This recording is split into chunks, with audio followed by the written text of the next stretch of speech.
Extremely minor Jesus fucking wrecked. Alright, healed of time. Let's go for a pee. Get a drink. Thank you for all the subs, Riken, Boris, Norster. Thank you all, Ashanian. Thank you very much. Let's have a drink. Wait, Zoe's thick now. Zoe, why have you become thick? Is this in preparation for PreachCon? Zoe has become monumentally large. Yeah, the Fantasia has been procured. Anyway, now I'm going to see Hildy.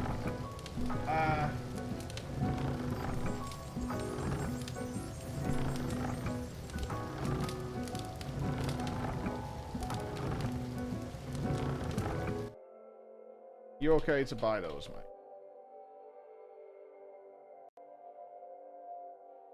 So we just need 2 lenses then, Chris. Back in a bit, team.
Did he touch my PC?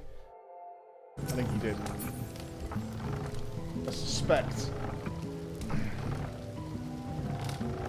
I suspect. Did he touch? Okay, where are we going for Hildy? Are we going to the source? Or the first, sorry? Where's Hildy at? Radz-at-Han. Okay.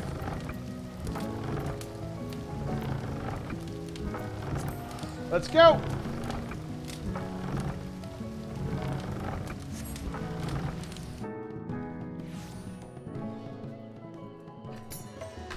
I assume he's a blue boy.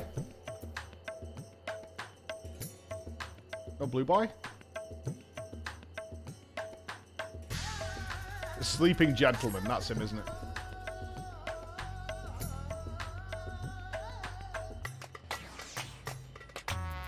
Alright. What have you got for me, Squeenix? What have you got for me?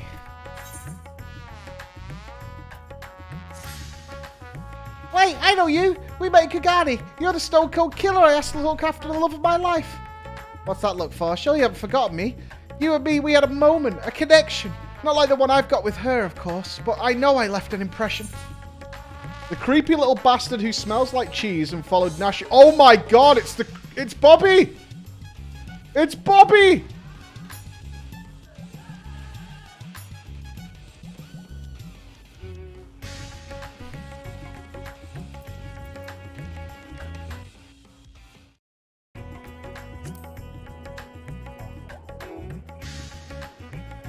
Hey, there's nothing creepy about my love.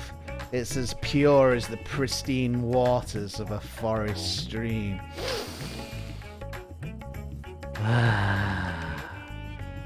Fair point about the cheese stink, though.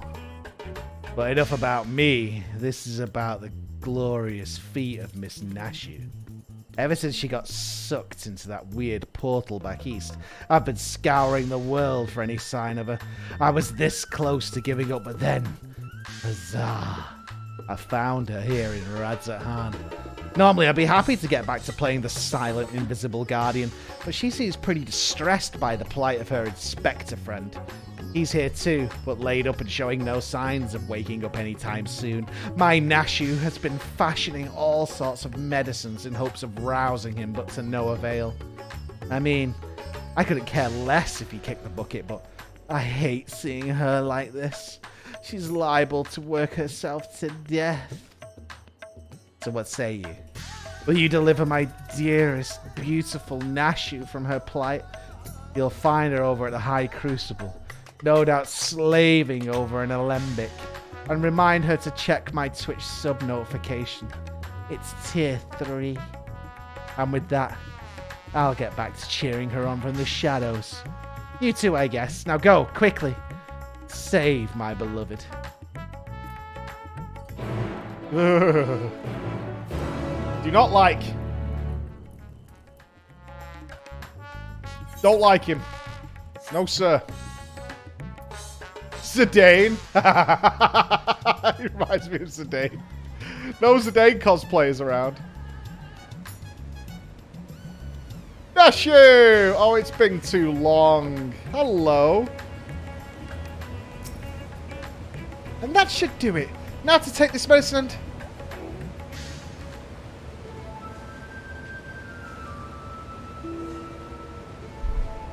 God, Floor! It feels like it's been forever. Though definitely less than a year, I'm sure. What brings you to Radz-at-Han? Enjoying a spot of adventuring, or perhaps... There's a creepy lollipop. Can we see him in the background? Then you've heard. It's true. Inspector Hildebrand's gone into hibernation again and... Ah, wait. You're giving me that look. That one that screams, what about the whole weird portal business? Alright, since you silently asked. So back at the Ruby Sea, remember how Greg got doused with Dew Prism and was forced to whisk us all far away?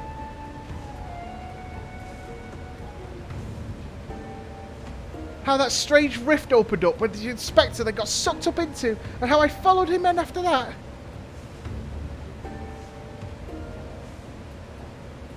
Well, after that, we all ended up in this bizarre place.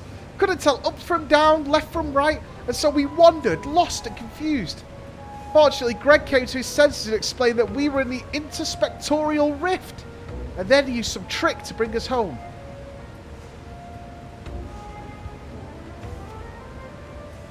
Greg himself stayed behind, though. Something about a score that he had to settle. Not sure what that was about, but hey, you know Greg. Anyway, we're back now, but the rub is that Inspector Hildebrand hasn't opened his eyes since. He's in the scene now? Where is he? I know he needs his beauty sleep, but it's been an awfully long time, and we've got cases to solve. I've been trying my hand at apothecary stuff, see if I can't make something that'll get him up and moving, but nothing seems to work. Where is he?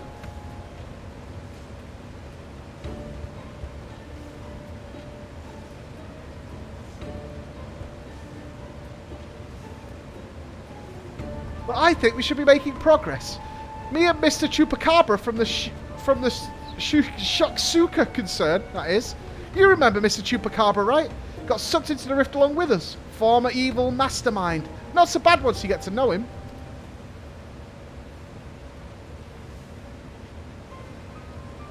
Pleased I am to meet you once more, under less compromising circumstances. If I may correct our mutual friend, I am Jubraka, chairman of the Sajatra concern.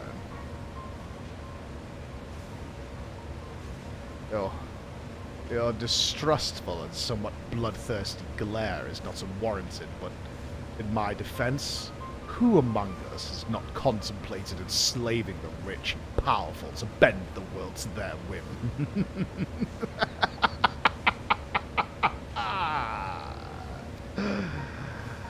I pray you forgive my poor joke, and allow me to assure you that after wandering the interdimensional rift for the sisters only know how long, I am a changed man. Naturally, I understand that words alone would not suffice to absolve me of my sins. Thus, since my return, I have operated a humble apothecary that caters to the needs of one and all. Furthermore, I made arrangements for Miss Nashu's workshop. Rest assured that I will spare no effort in helping her see Inspector Hildebrand awakened and return to full health. And with that, if you would excuse me, I must see to other business.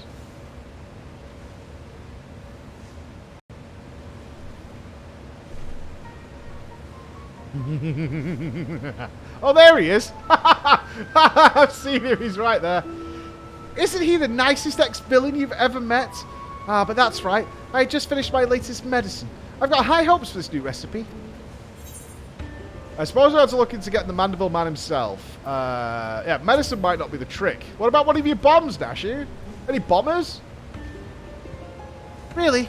Well, you've seen all kinds of amazing things in your travels, so maybe you'll be able to tell what's wrong with the inspector if you get a look at him yourself. He's resting in a room up in Kama. Let's go.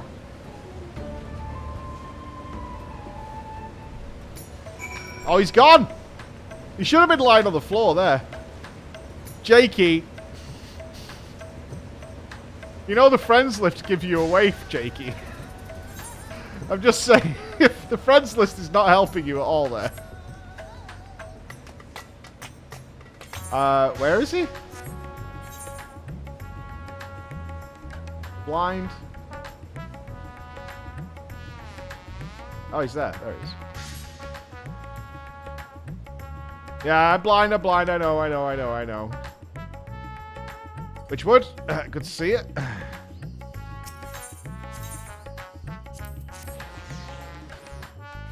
Good morning, Gimme Tokyo. How you doing, brother? We've just started the Hildy quest.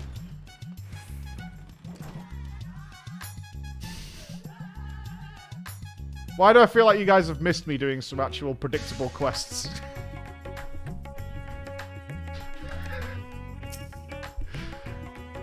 Isn't this room nice? Mr. Chupacabra is taking care of everything. He even paid the rent in full. Ah, but I'm distracting you, aren't I? You need to concentrate while you examine the inspector, yes? I'm not rubbing him with oil. Study the sleeping Inspector Hildebrand. You may move the camera as well as zoom in and out. Target a section and examine it in more detail. Okay.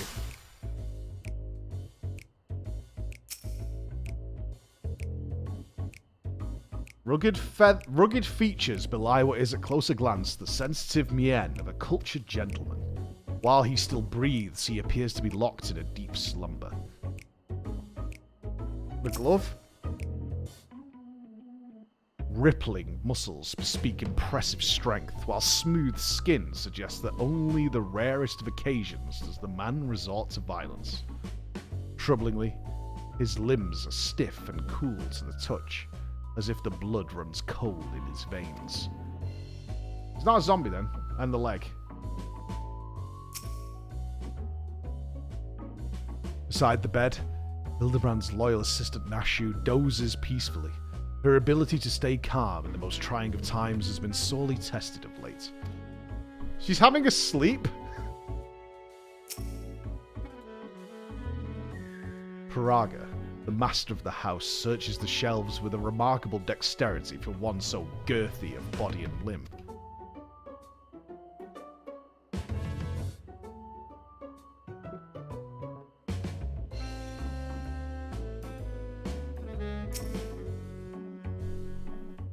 The exquisite buckles of the stylish footwear are a design unique to House Mandeville. These shoes would almost certainly fetch a small fortune in the markets. Wrong colour. I bet some of you moused over the crotch. The inspector's condition is disturbingly reminiscent of the scions who were summoned to the first for a time. He's lost his soul?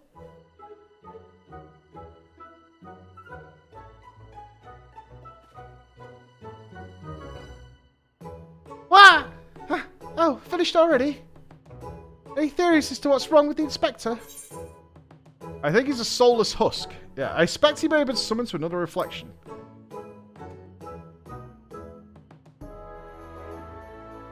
I see, I mean, I don't. But that's what you're supposed to say at times like this, I know that much. How do we wake him up? Blood. The Graha blood. Return his soul to his body. But where did it go? And what is it doing there? Probably went to the first to become the Gentleman of Darkness, as you do. I think it's gone to another world, wholly unlike ours, but still slightly like ours. A world of contrasts. Gentleman of Darkness, sure.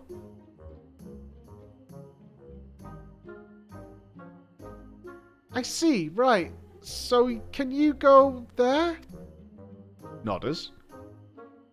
Great! In that case, I'll leave the soul searching to you.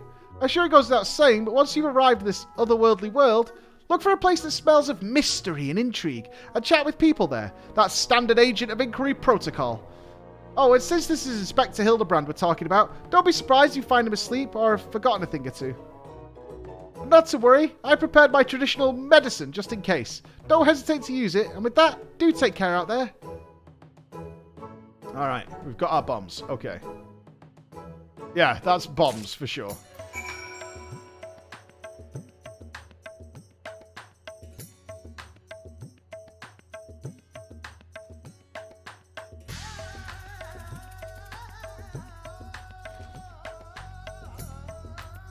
Let's go see Reen.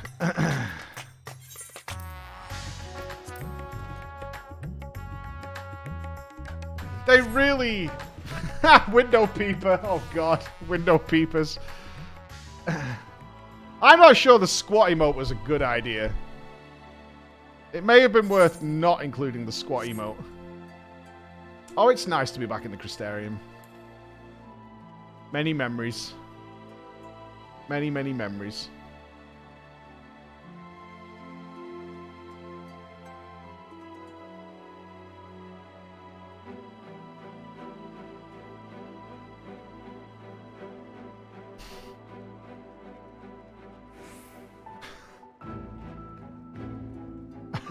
Kinda sus.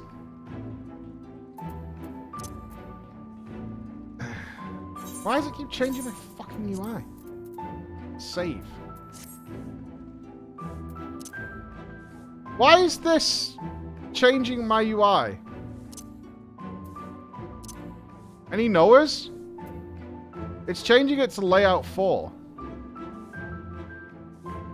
Why is it, Chris?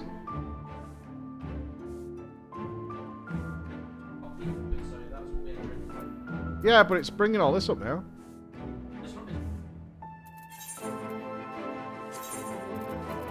Is it in here somewhere? Oh, it's changed. It needs to be HUD layout 1. Right? So what do I need it to be? I haven't touched anything, by the way. Yeah. Okay. Yeah.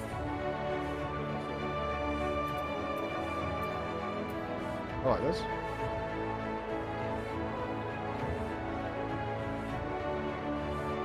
Any idea why it's changed?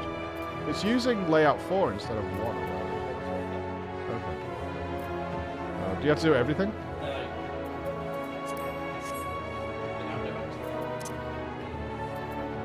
Why did that change? Okay. Fair enough. Thanks, Chris. Welcome back, friend. I'd offer you a pint, but my barman's sense tells me that's not why you're here.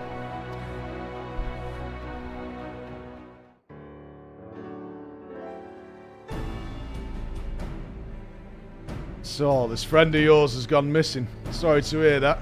But plenty of travellers pass through these parts. Could you describe the fella to me? A Hume, burly, wears a monocle, well-meaning idiot. He was wearing a tattered suit, most like. Let's go with this one. Oh, bites and bits of stuffs. Thank you so much, man. Thank you, dude. Really nice of you. Enjoy those emotes, my friend. Oh, yeah, that sounds familiar. Mind you, I didn't see him myself, but I do believe one of our bounty hunters spied such a man. You were all battling that horde of spectral warriors. Yeah, come here for a minute. There's somebody who wants to speak with you. That's so. Hey, quick, sail, gonna drink itself. Oh, wait, you're one of the Exarch's friends. Or your darkness. Fought by his side when the glowing bastards came to ruin our day, but we showed them, didn't we? Yeah. Ha! Well, enough of reminiscing. What's so important that you had to something like regularly scheduled drinking like? Now you mention it, I did see something like that, aye. Back there on the battlefield after you ran off to do hero shit. At first I thought he was going to attack me like the rest of the spirit what's it's, you know what I mean. No, just stood there, striking a pose. Gonna scare or seduce me, I think. Damned if I could tell. Still, he was glowing, and I wasn't about to take any chances, so I said, "Oi! Piss off, ghost!" and sent him packing.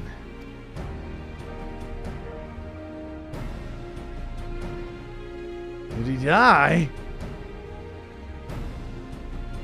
Did he die, you ask? Which I say, fuck do I know? Am I a Kyrusian? Also, I've kept me mug waiting long enough. Nice seeing you again, aye. Nice seeing you. Bye.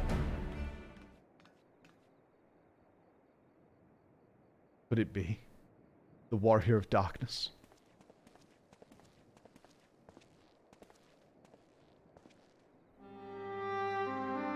I thought that was your voice, but was convinced my ears were playing tricks on me. It is good to see you again, my friend. We didn't mean to eavesdrop, but we overheard you discussing the renegade poser. We've been searching for him for some time now. There have been sightings in Lakeland, you see. Bernard and I have been tasked with getting to the bottom of it. We've little in the way of useful information, though. All we know is that he appears without warning and strikes a disturbing pose. He's not caused any harm if you discount the shock of a strange man gesticulating in your general direction. That is... Nevertheless, we're worried his behavior might escalate. Have you been tasked with apprehending the miscreants as well? Not quite, Bernard. Flo's come back to track down a missing friend. Yeah, might be. He's my friend, of course he's my friend.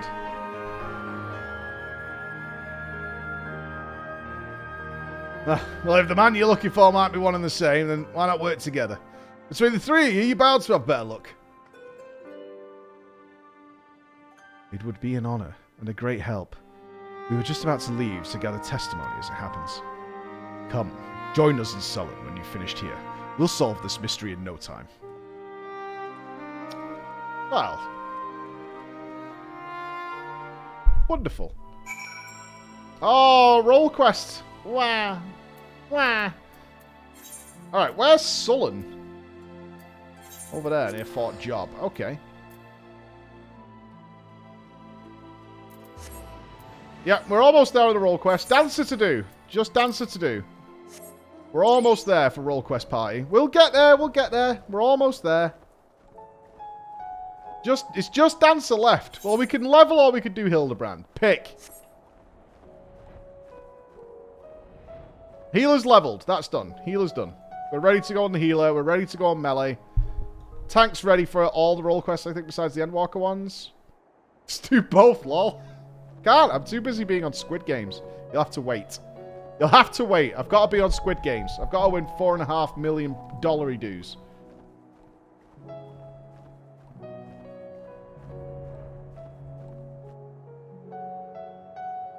Dancer is not required for Shadowbringers, by only Endwalker. Well, we want to do them all. That's the point. We want to have a nice roll quest fiesta.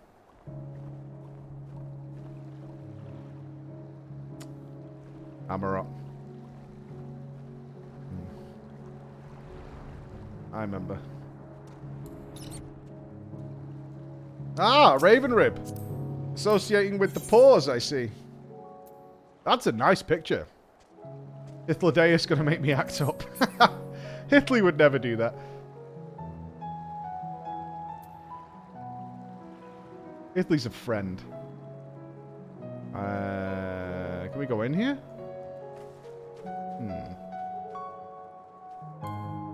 Question the locals. Oh, that fellow, I saw him the other day on the way home from Clearmelt. I enjoyed one too many libations after my bath. Ended off wandering off into the forest. Before I knew it, the sun was dipping low and the sky turning dark, and I was beginning to wonder if I'd ever make it home. Then I felt a gentle tug at my arm. And would you believe it? This odd-looking man led me out of the forest and set me back on the road. I thanked him profusely, but he said nothing in reply. Just struck a pose and walked off. I like the idea that Hildy's this, like, hero ghost that just wanders around the world helping drunk old men. Strikes a pose and off he goes. What a guy. What a guy. Did I see him? You bet I did. I was crossing through the forest of the Lost Shepherd on my way to deliver fish to Ostal Imperative. Out of nowhere, this odd man leapt in front of me. I thought he was a bandit at first, but then he abruptly turned to the side, curled his neck, and put his fist to his head as if to say, I don't know. It was baffling. I ran when I realized he wasn't going to do anything else. He just held the pose? Strong. Just held the pose. Just held it. He'll stand there all day if he has to. Why, yes, I saw someone like that when I was out picking mushrooms in the forest. He even spoke to me. I was repulsed at first by his form. Oh, God! But he only wanted to warn me that fell beasts lurk in the forest and that I should be wary. Contrary to appearances, I'd say he was actually from 3 years quite following. gentlemanly. Nearly the 3 years, Morrowbringer? Amazing, dude. Amazing. They're called sullen. I interpreted the first old man as being like sullen temperament, but no, it's just that we're in Sullen, so it's just where they're from. Finished questioning the locals, have you? Were you able to learn anything? Not only has the poser caused no harm, he's even helped people.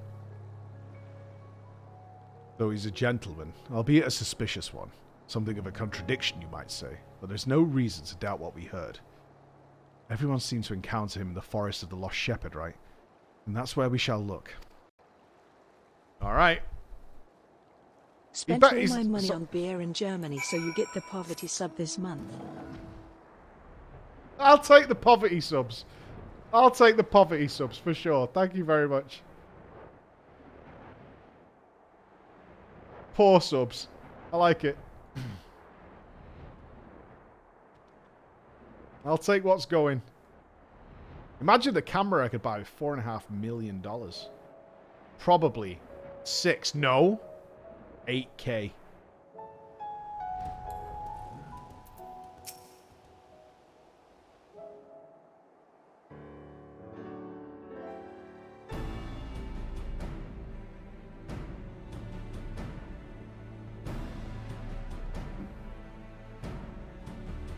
Well, here we are. How exactly are we supposed to begin our search? These woods are, well, woods. Nothing wrong with my glamour, thank you. Got a plan, do you? Far be it from me to doubt the warrior of darkness. Show us what you've got in mind, and we'll back you up the best of our ability. Trolley. Ha! Thank you, Frogger. Thanks, man.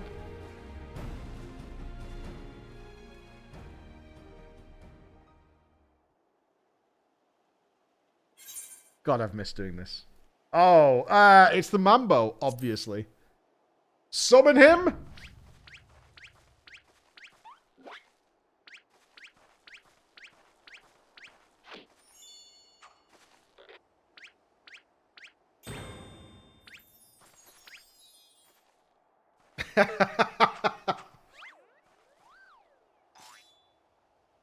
Behold! Yes! Embrace it! Become one! Oh, beautiful. Sweet moves. Hark! What familiar gentleman gyrations are these?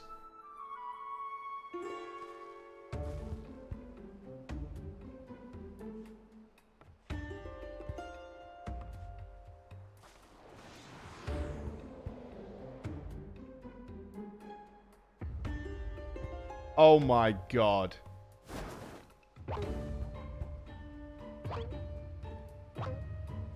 Oh my god. He's still got his face paint on. Light Warden, the Forgiven Gentleman.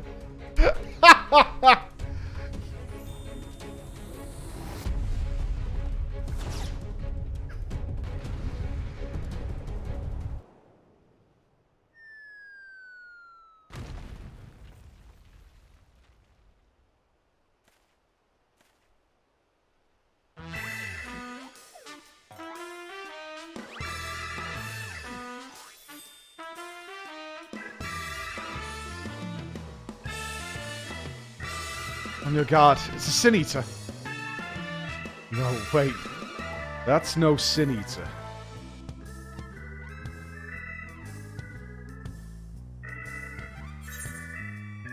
It's the Gentleman of Light. Yes, mate.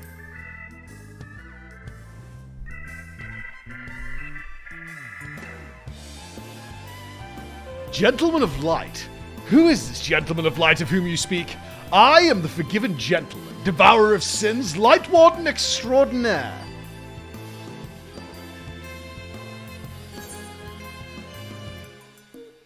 You might occasionally moonlight as a zombie overlord, but trust me, you're a Gentleman Inspector. Okay. Let's go with this one. You're Hildebrand.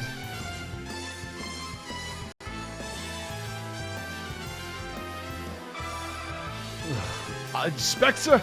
Sin Eater. Inspector? Sin Eater.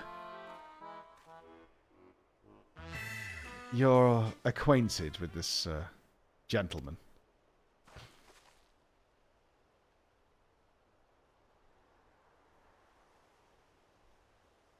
Right then. Clearly your friend has been through a lot, but still. How did he get it into his head he's a Sin Eater? Is there no way to bring back his memories? Here comes the bomb.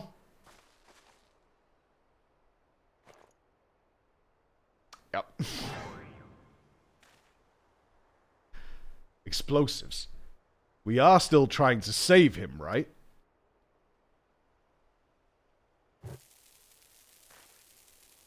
It's for your own good, Hildy. It's for your own good, buddy. Yo, dodgeball champion. Into the volley. Going for the return. Look at the pace on him. Oh my god. Using sprint. Gets the save. Casts it back. It's still within our net. No, he got a good hook on it. Passes it to his teammate. Rebound. Warrior of Light going for the slam dunk. Gets great elevation on this. Going for the downward. Boom. Can Hildy defend this? It's a 3-on-1 combination. We put swerve on it. Oh, right to the face.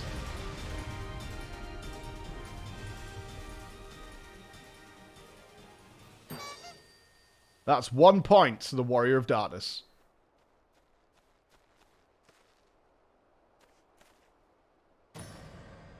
Wicked White, we've killed him.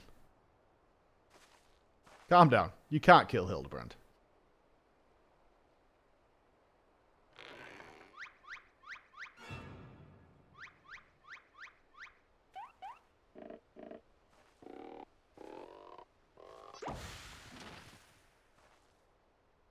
Imagine being born with the impenetrable skin of Godbert and turned into this. What a guy. I say, Floor, I had resigned myself to Nashu's ungentle methodology, but you too, my brutish friend?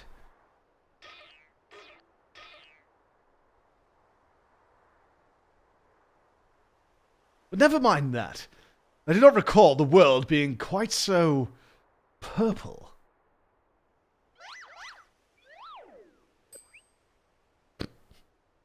Previously, I was with Nashu and Greg, wandering the bizarre, shadowy realm known as the Inspectorial Rift.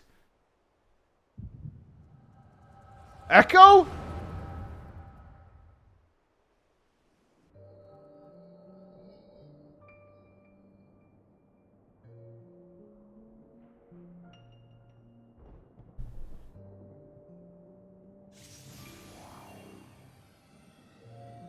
I cannot remember Greg's voice. It's been too long.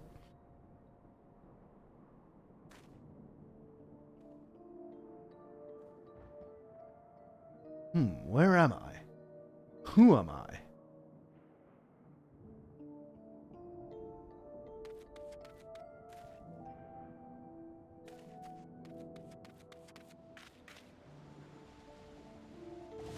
The pace!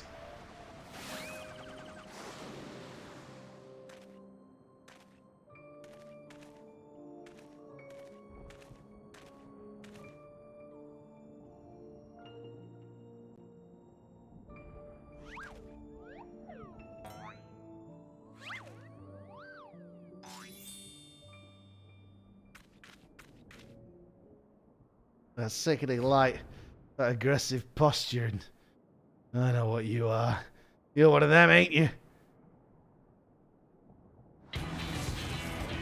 What you need is a good old-fashioned dwarven decking.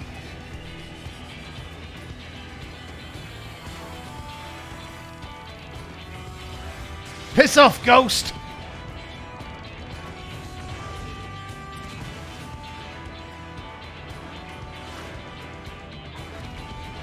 Wow.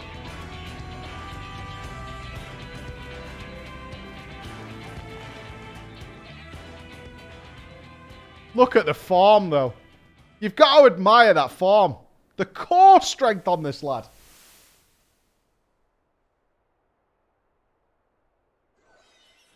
He's just rigid.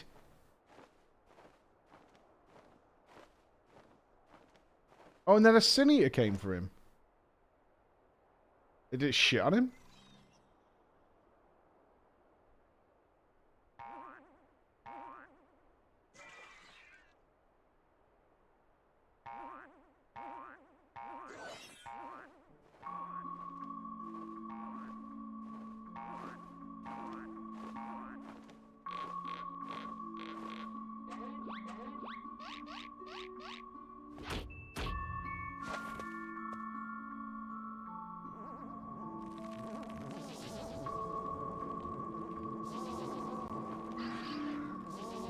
That's sussy.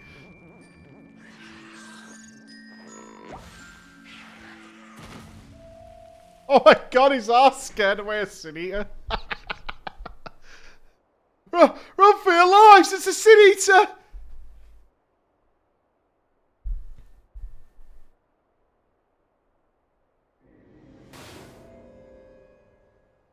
Oh, that's right. Wait, but he got wings though. Are they stuck on? A Sin Eater. How do you get the wings? Has he just stuck wings on?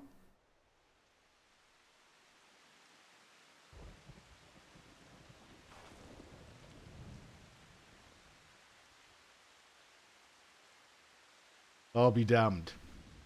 I saw a vision of the man's past. No wonder he became convinced he was a sin-eater. I saw it too.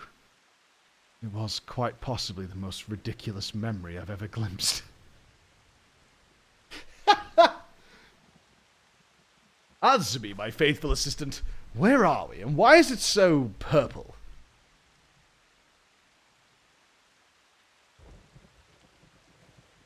The first? The first what? Are you telling me we've somehow traveled to the entirely different world?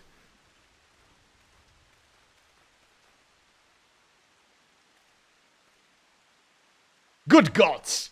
To think that I have transcended the very boundaries of time and space. But worry not, my adoring fans. Hildebrand, Agent of Inquiry, Inspector Extraordinaire, will return to you forthwith.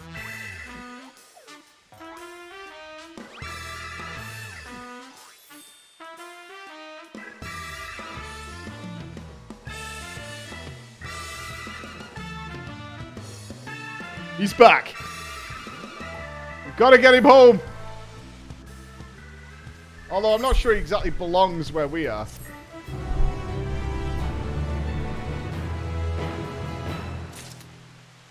Poor old Taylor is having a really hard time with this.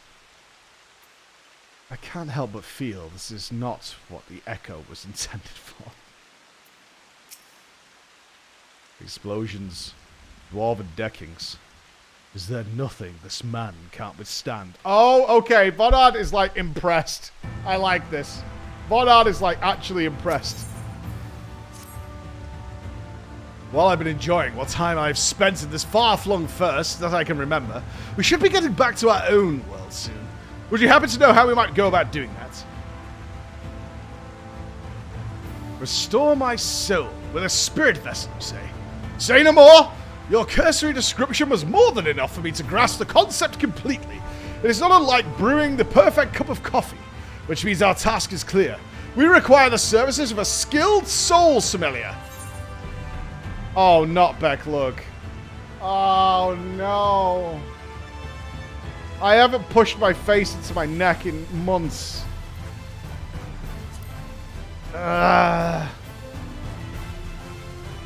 Splendid. I see that even in this world, you rub shoulders with the cream. Let us pay this Becklug a visit. I'm not sure what you're plotting to do with souls, but if you require Becklug's assistance, we can help. Aye. They've aided us time and again, and I reckon they do the same for your friend here. Come with us to the Cabinet of Curiosity.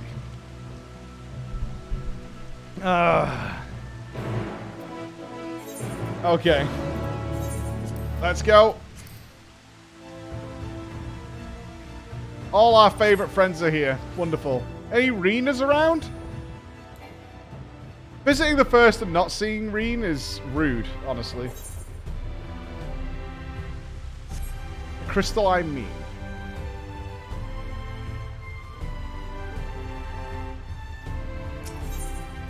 Go see Lena. I can't. She makes me sad every time.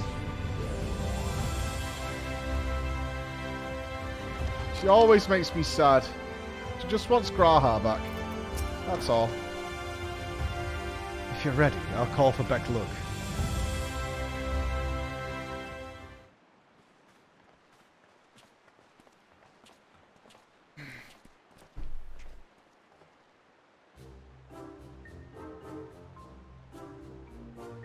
Ah, the genius soul sommelier. You come highly recommended by Floor here, and what an adorable little puppy you have. So what? Puppy? I beg your pardon, but there seems to be some confusion. Puppy? Who is this imbecile, Flo? I've half a mind to make him dig a hole so I can throw him in it. I presume he's a friend of yours and one in need, no less. What? Another of your friends that needs to be sent back to the source? Have you forgotten how complex and difficult it was to do this last time? Yet you waltz in here and ask me this favour with the air of one shopping for a new hat. This case is no different from the others, at least. He is present only in soul, as they were. We'll need another spirit vessel, of course. You don't happen to have one on you already, do you?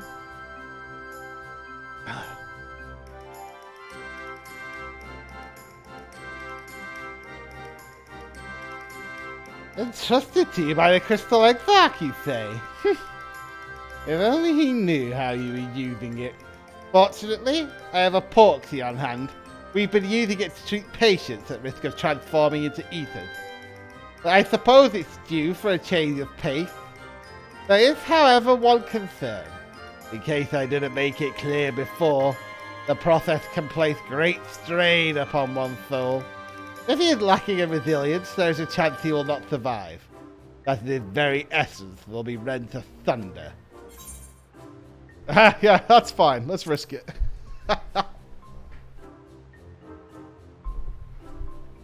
I should point out, if anyone's never seen a Hildebrand crest, I know, like, is this what Final Fantasy XIV is? No, not really. Hildebrand is a quest line, a series of quest lines that usually appear once every expansion, but they actually didn't do it just in Stormblood? In Shadowbringers? Oh, it was just in Shadowbringers. Just in Shadowbringers. They didn't do it in Shadowbringers, and people were like, where the fuck is Hildy? But the idea of this is they use it to test a lot of animations and stuff like that, so it's very ridiculous. It's very separate from anything. It's totally intended to be that way, but they do a lot of silly animations and stuff like that in it. It was something they did before A Realm Reborn, right? And people were like, bring it back. They put it in as a very silly thing during the original Final Fantasy XIV. Haha. Floor knows me all too well. I assure you, my good Sommelier, who is most certainly not a dog. You needn't worry for Hildebrand, Helidor, Maximilian Mandeville. Yes. I get the distinct impression that the gods themselves could not kill him if they tried. And they have. Come along then. Hildy can't be bothered to remember that name. 1,000 thanks, good puppy. Simply point me to the soul siphon and I shall hop right in. The rest of you can wait here. I promise I won't hurt him, no matter how much I might be tempted.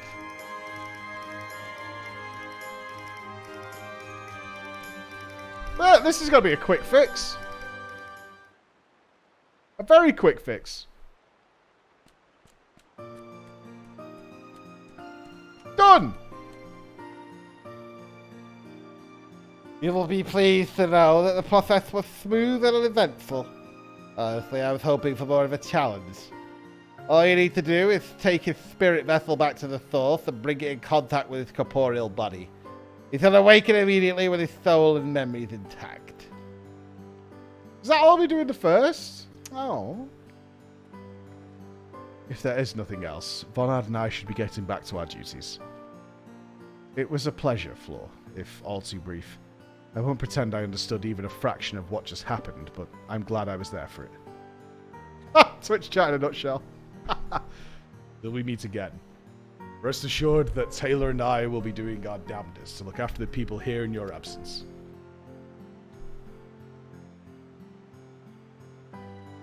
Very short Hildebrand quest, just a volleyball scene and done.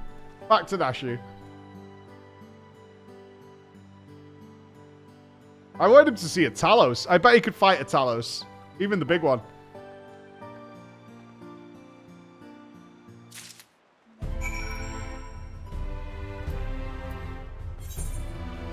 And that's it. Oh, we're going back. Unless it goes wrong. Potentially it goes wrong here. Hold on. Hold fire. Lion. What was it called? He's in Kama.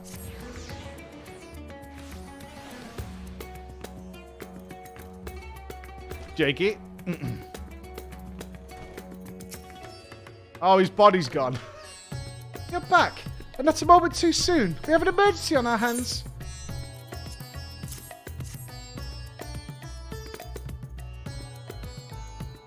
The Inspector's soul is in this, you say? That's great! But we have another problem now. The Inspector's body has gone missing. We went to the markets to do some shopping, and when we came back, he was nowhere to be seen. I double-checked that every door was locked before we left. There's nothing to suggest someone forced their way in. We've got a case in our hands. The case of the evaporating inspector. We must begin our investigation at once. Come on, let's start looking for witnesses.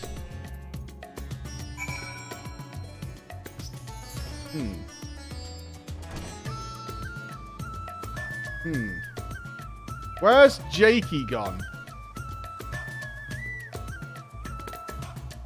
Very suspect. Very suspect. Did I see anyone get carried out of that house, you ask? I was too distracted with stock taking to make note of any comings or goings. Sorry I couldn't be of more help. Crocker! Oh my god! Thank you! Crocker smashes us! Oh my god, thank you! Over the 4K mark again! Brother Crocker. High fives and loves to you all. Jakey stole him? Are we thinking Jakey's guilty? Unbelievable. Thank you, Crocker. I didn't see anyone carrying a person out of that house, no. But I did see a man carrying a particularly large sack. So heavy he strained to lift it. I didn't think much of it at the time, but now that you mention it, I was a bit suspicious.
Okay. Put Skelly on the list. Potential suspects. Potential suspects.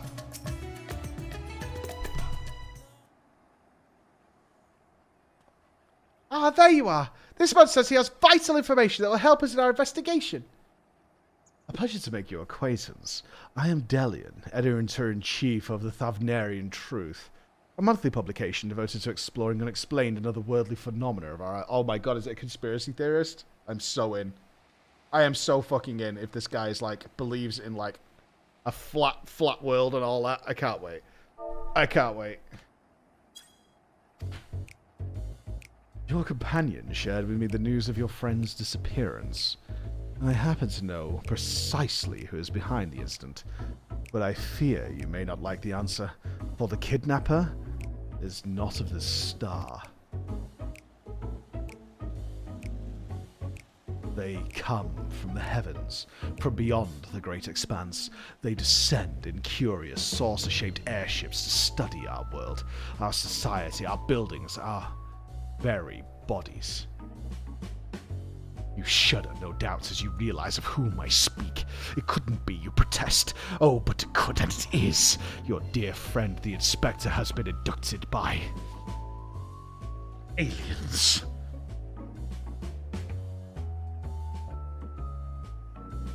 Oh, but he'll be fine, you assure yourself. After all, they just want to understand us better.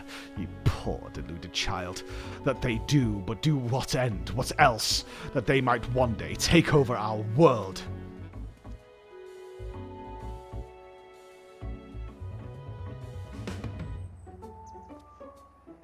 What is worse, they plot to do so with the aid of collaborators. Or the Sharlians. Sharlians are in league with our would-be overlords, providing the aliens with vital information in our vulnerabilities in exchange for a position of power within their regime. The final days was also a work of these alien invaders, an attempt to sow chaos. But our world would be easier to conquer. Blessedly, it was thwarted. If only by dumb luck, as those that did the thwarting were blissfully unaware of the true nature of the threat. Yeah, kind of. I had hoped the setback would discourage the aliens from coming back, if not move them to abandon their ambitions. But it would seem events have only emboldened them. If they are indeed carrying out abductions here in Radz-at-Han, even as we speak, your friend lays prone on a sterile bed in their base on the surface of the moon, where they poke and probe him with inscrutable instruments as their floppy ears wiggle with fiendish delight. But I've said too much. I must continue my investigation in secret. The fate of our world is at stake.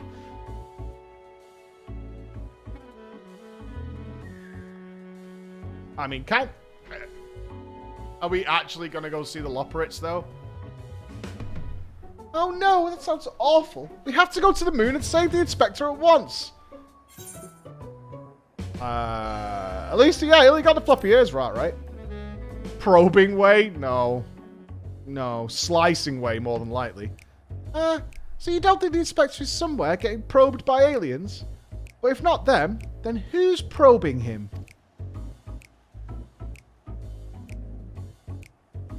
A man carrying a suspiciously large sack. That sounds promising. Maybe someone else can tell us more.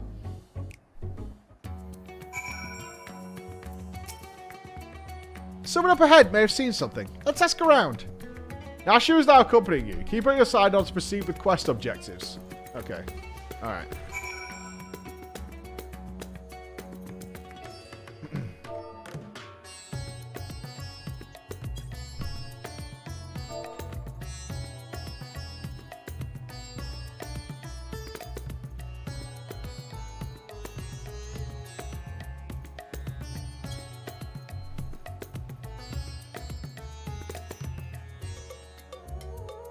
Have I seen any girls? Oh, you're a stalker.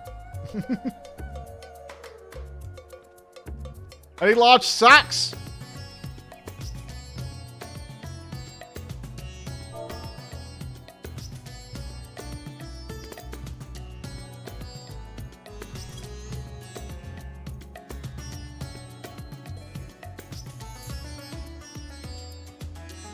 Looking for a large sack.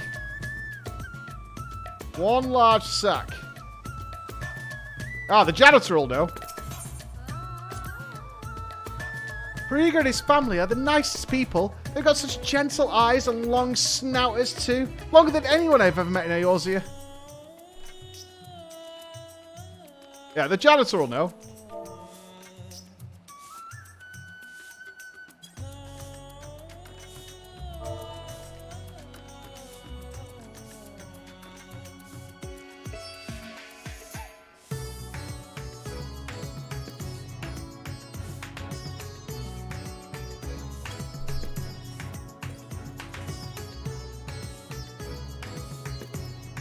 Any sacks? A large sack. I don't actually like to talk about it. It's a medical condition.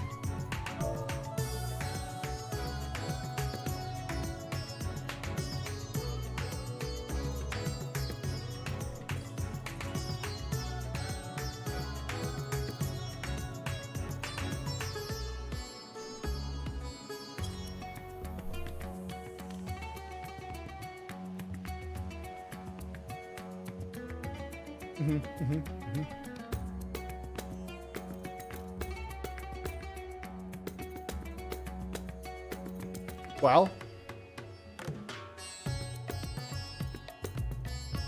there was a bloke carrying a heavy sack through here long ago. Okay.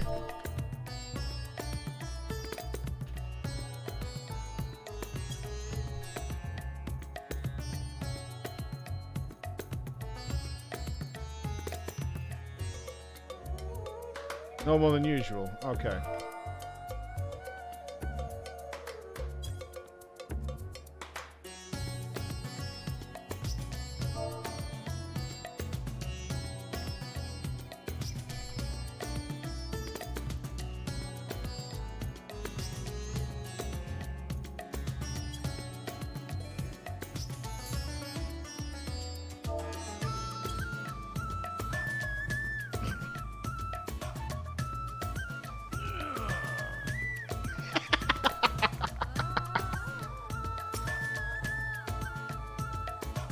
The man with the sack, indeed.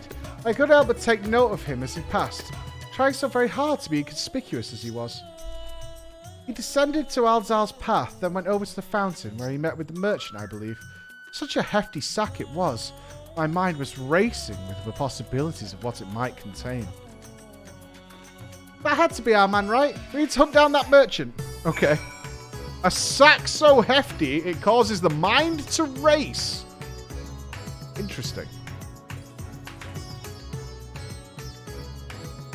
That's a decently large sack.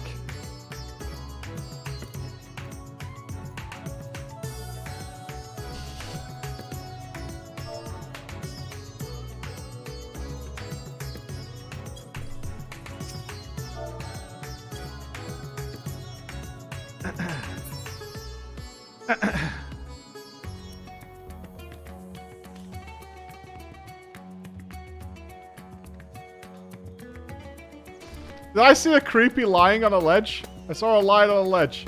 It was not Ross. Ross would never steal. Ross is pure. It's incredible, isn't it? It reminds me of the giant statue of Lord Godbert at the Gold Saucer. Once the inspector's back on his feet, we'll have to show him. Okay.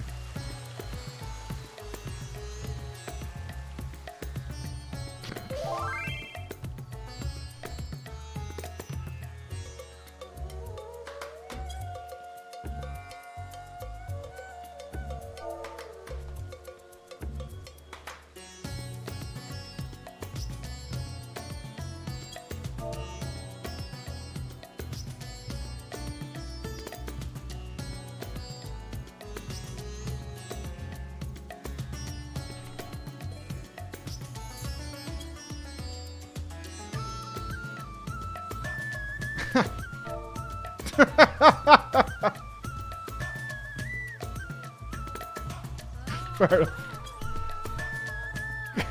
Lion has vital information. I can't get back up to Lion though. Help! Lion has vital information. I can't get back up there. We're not taking the long route. Unlock. I'm a skipper. Hold on, I can't. Hold on.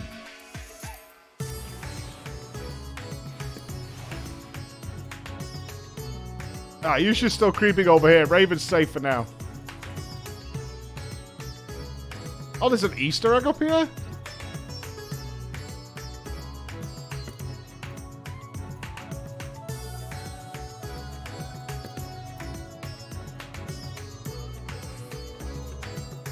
Oh, no, Bobby!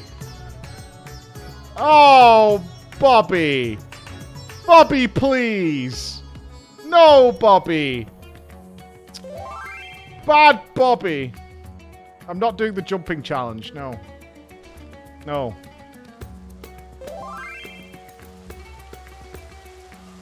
The crate isn't there for you anymore? Oh, it disappears when you move on with the quest.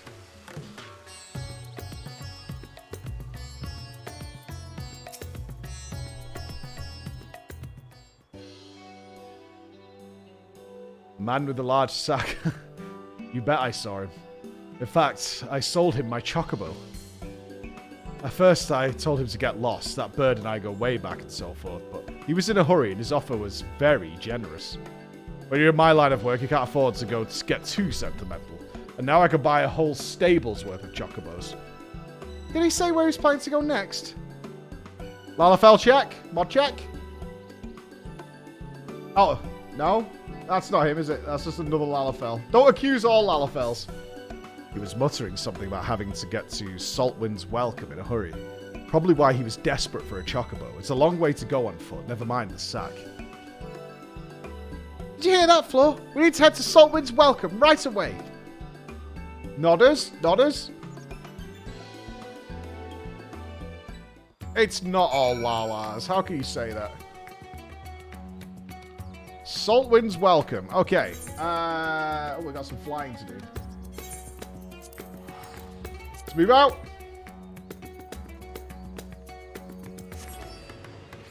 Let's get to the salty paradise.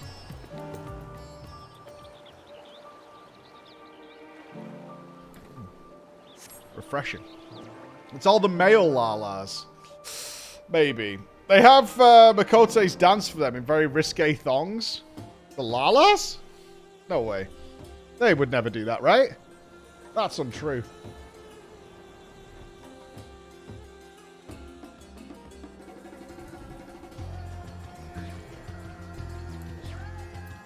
Nashu looking peerless. Here we are, which means the mysterious man with the mysterious sack must be near. Keep your eyes peeled.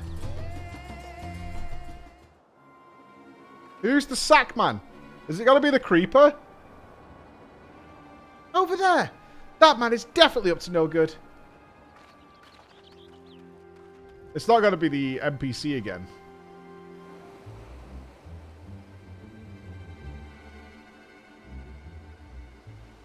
Maybe he's waiting for a co-conspirator.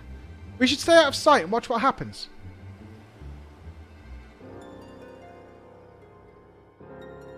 Sneaking. Nashu sleeping. Good, good, good. Oh, what a shocker. What a shocker.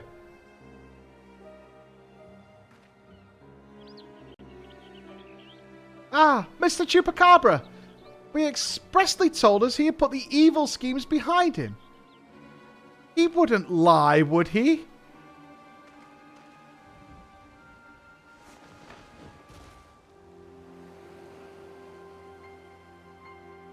The goods appear to be none the worse for wear.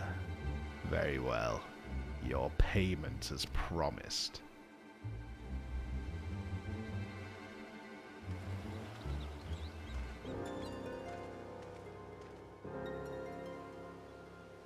My client will be most pleased.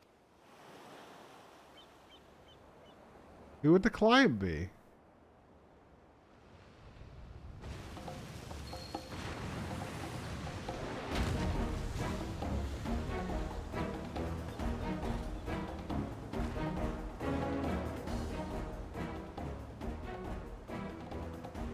Right. Oh no! Is he going to feed the inspector to that giant sea monster? It's an honor and pleasure as always, Dr. Loogie. I have faith this specimen will meet with your satisfaction.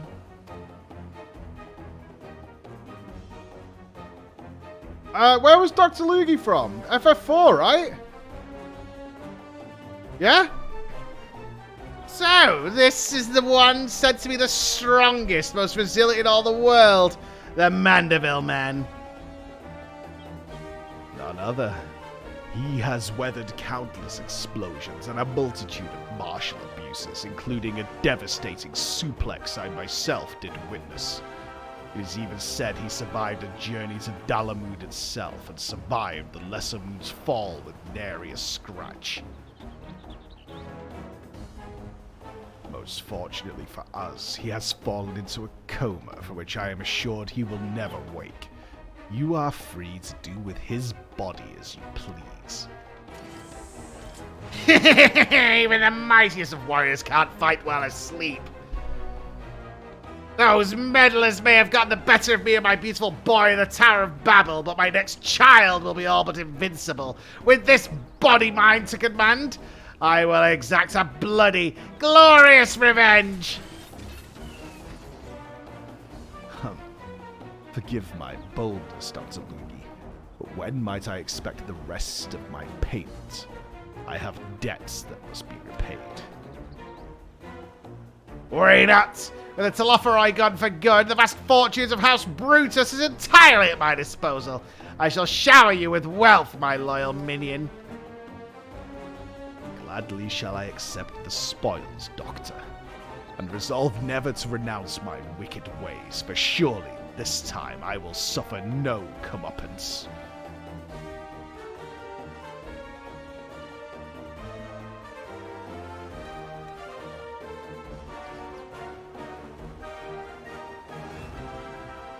No! No! Not you! Not now! Ah! I must away!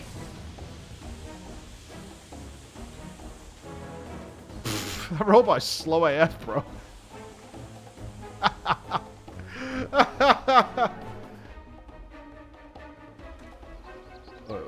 Wait. Dr. Loogie, my payment. You saw Bobby? Where? Wake up, Inspector! Oh, there he is. Yeah, I see it. Kobe!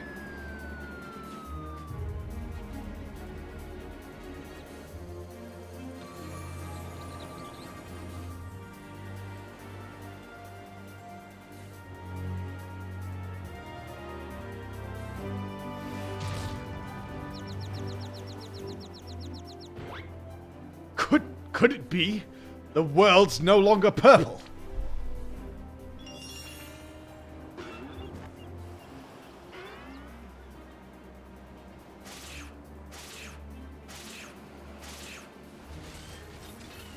Stop moving, damn you! You're supposed to be the comatose centerpiece of my glorious revenge! Oh! Yes.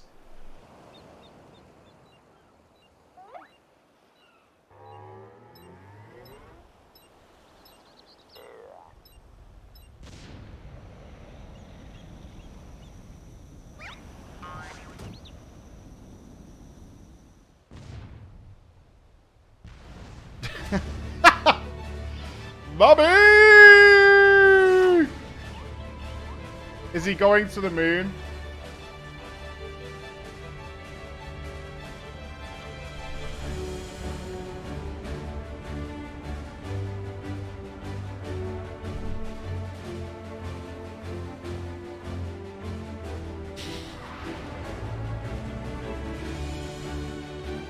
He can even survive in outer space. What a guy. Not again!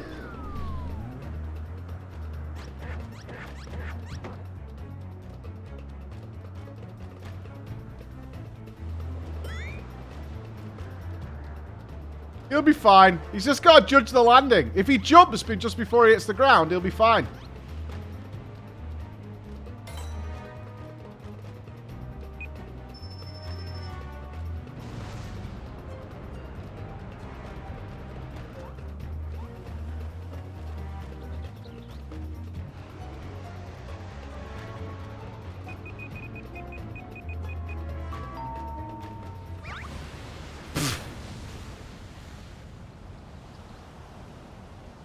Get off it.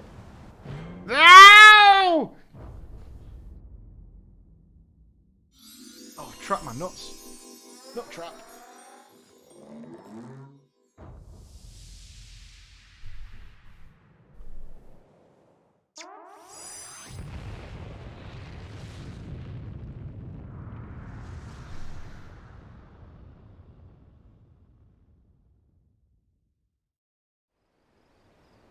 He's fine.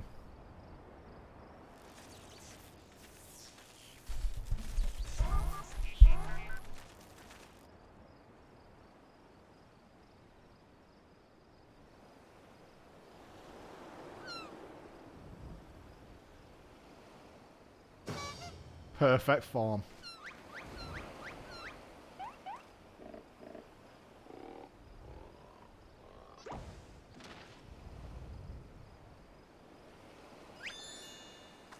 Absolutely perfect form. I say, that was rather dramatic series of events to awaken to. But more importantly, after a brief detour, I find myself in my own world once more. My most sincere apologies for causing you such trouble, my loyal assistants. But rejoice, for Hildebrand, Agents of Inquiry Inspector Extraordinaire, has made his triumphant return.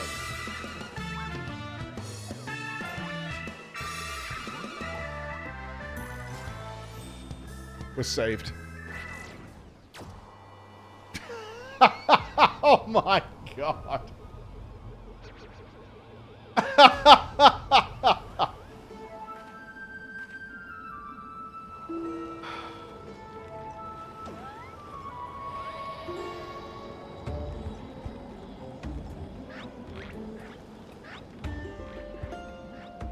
Is it the Lopos?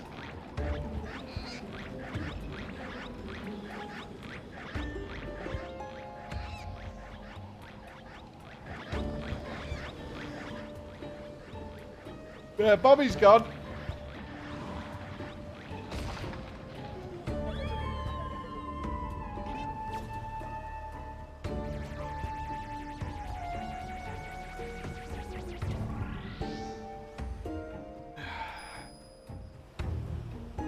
Wait, Inspector!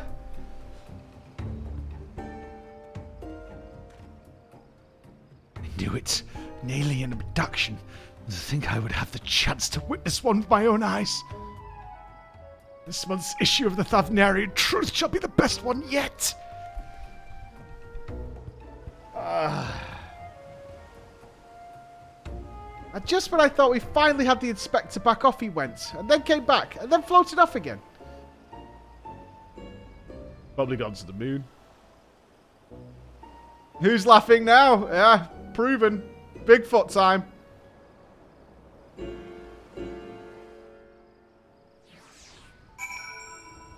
They called us crazy, but here we are. I know it's not the first time that he's taken to the skies without warning, but still, it's always a little disappointing. Still, there's no use crying over flying inspectors. Let's return to Radz-at-Han. Why? I can go to the moon. It's fine. I think we need to go to the headquarters of the Thavnarian Truth and get to the bottom of this whole situation.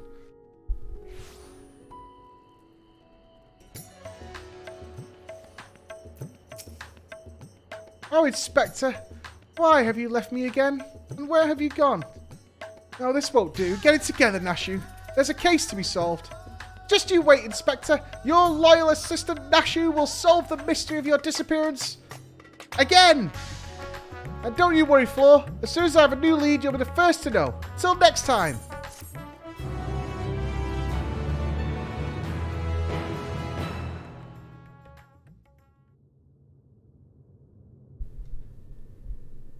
Meanwhile, in Mare Lamentorum...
With its astute mind and expansive panache, he'll find the crime and crack the case in a flash.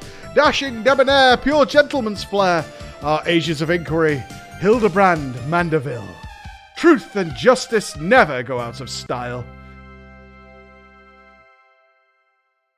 Well, they really have made some new merchandise.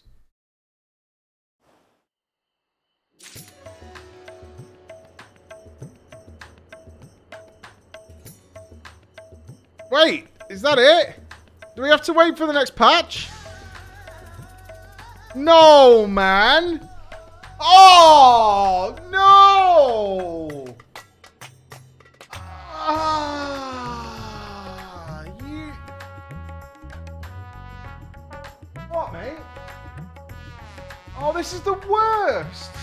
I am quitting FF14 for like 4 years. I swear to God, I am just quitting this game for like 4 years. This is awful. Well, this is what everyone else had to go through. Fuck everyone else. I want me. This is disgusting. Waiting for content? This is awful. I want this more than I want the next part of the fucking MSQ. Are you kidding me? Fuck the MSQ. I want to know what happens next in Hildy. That was hilarious. Pissed off now, man. I am pissed off. Oh, That's horrendous. How do you guys live like this? This is awful. This is the absolute worst.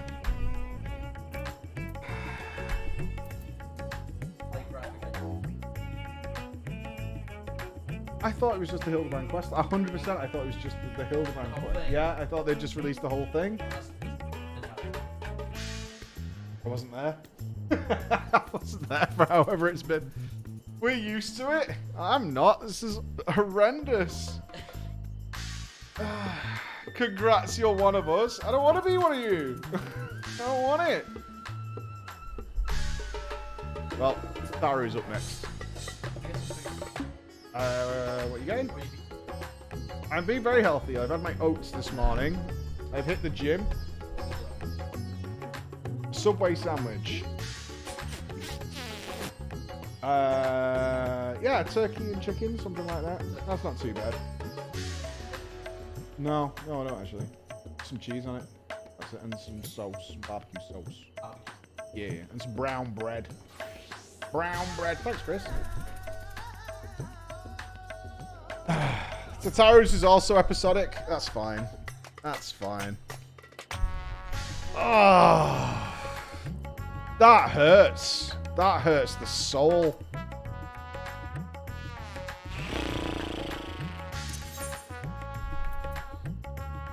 I don't like salad on sandwiches. I actually don't mind salad. I just don't like salad on sandwiches. I always find the onion and stuff tastes too strong. Either way.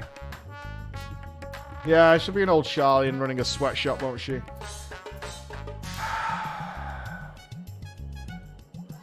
This is the worst. I was utterly... It never even entered my head that it was in episodes. I actually don't think I want to do the next until it's all out, because I'll forget parts of it, and I'll be like, oh yeah, that happened, and that.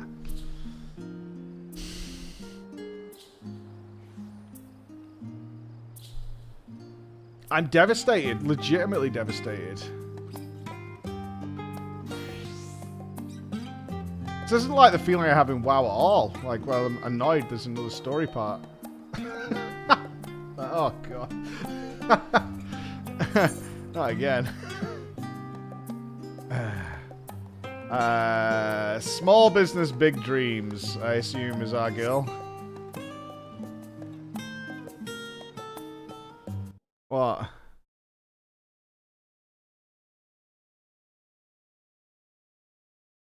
Yeah, I'm angry. I'm mad. That was Johnny on the spot with that clip, though, Bex. Holy crap.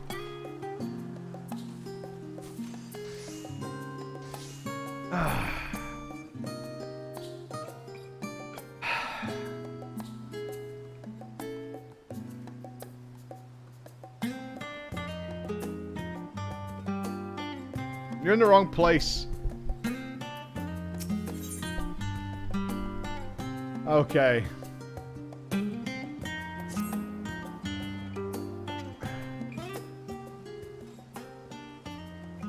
Floor Inspector, welcome. Welcome. I am Magina, assistant shopkeeper and apprentice seamstress here at Tataru's boutique. I doubt you I remember you. I'm merely one of many who owe you our lives, but you'll always have my gratitude for saving me that day in the Eblin Rhyme.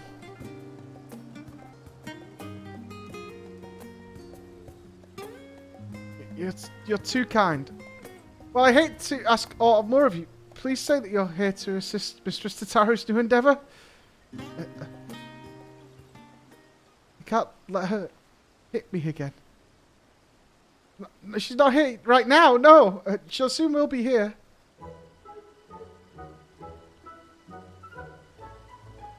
Okay now. Whatever would we do without your penchant for turning up precisely when you need it, eh? Now, to make a long story of our solvency short, we've secured the resources to produce some new designs, haven't we, Medina? I developed these in cooperation with the guilds near and far. And in sufficient quantity to meet rising demand. Shan't rest on our laurels, however. To serve passing adventurers and the occasional intrepid Charlian is all well and good. But we're hardly taking the world by storm, no.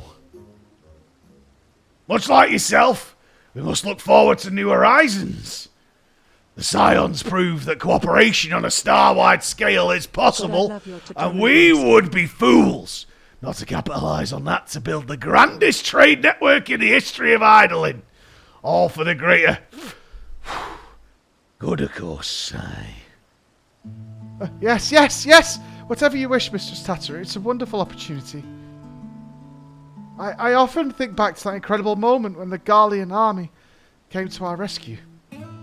Perhaps our efforts too will one day lead to a miracle like that which took place in the Eblin Rime. Maybe one day the army will come and rescue me from here. Talk like that'll get you slapped, Medine! Back behind counter. I have no doubts that more people are coming. But we mustn't expect such alliances to form themselves. We must be proactive. And who better to woo our future partners in commerce than our current #1 customer, you. Our erstwhile comrades in arms know that when it comes to good equipment and better ideas, few have such a keen eye as our adventure extraordinaire. Even should they hesitate at first, I'm certain you can convince them using the samples I've prepared. Sure. If you'll cover my etherite expenses. Oh, we're going to ask Tataru for money. Okay.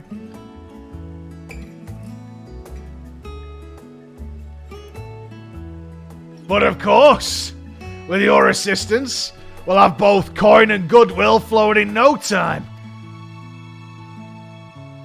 Everything's going well, isn't it, Mistress Tataru? Yes?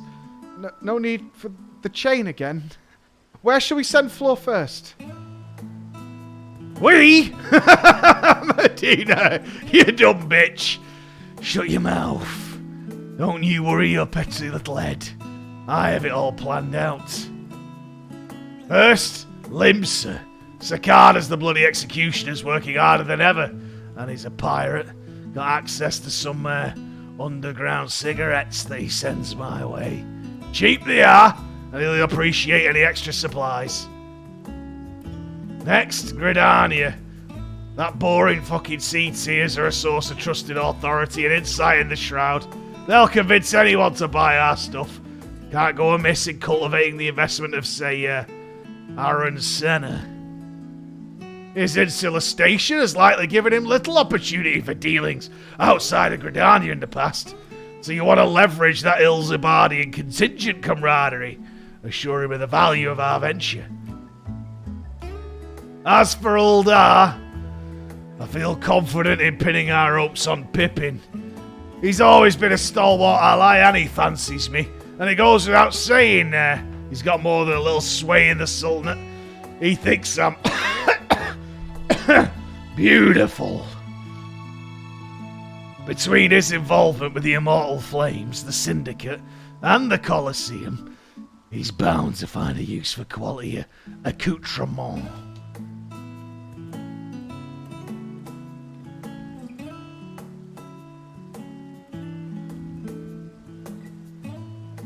With that out of the way, Medina, get to work!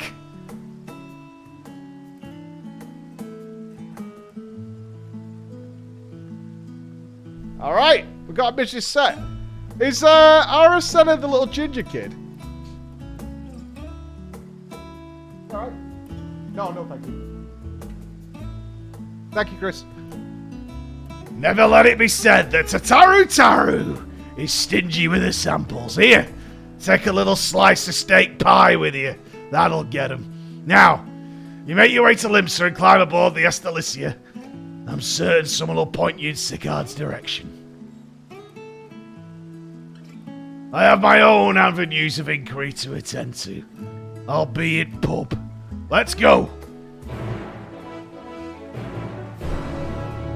Alright, all set. We've got our mission. We're doing the work of Tataru to save Medina from yet another beating. To Limsa!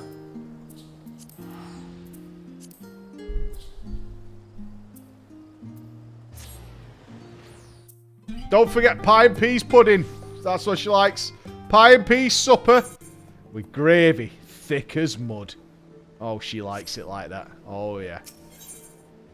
That's how she likes it, and that's how she gets it. Tataru. Tataru does not pay extra for gravy or muffins.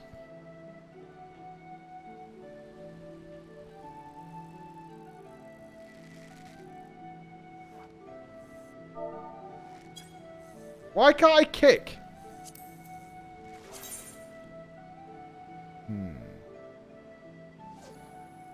Have we got no kick?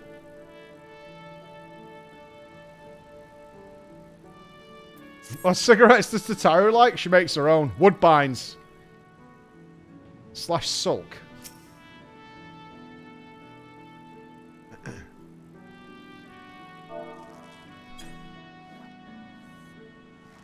Yep, perfect. If you're a real player, Jakey, you would have jumped off.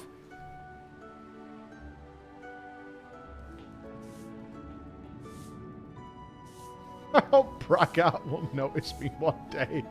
Oh, lost love. Lost love. You can't get the attention of Braggart. He's focused on his work, okay?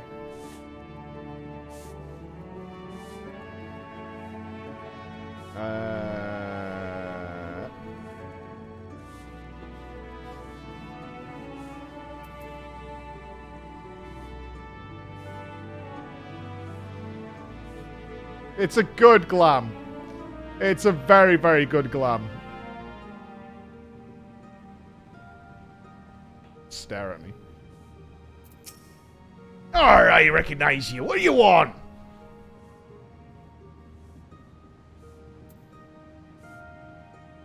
As long as it's not about another bloody apocalypse, I don't see why not. Wait here.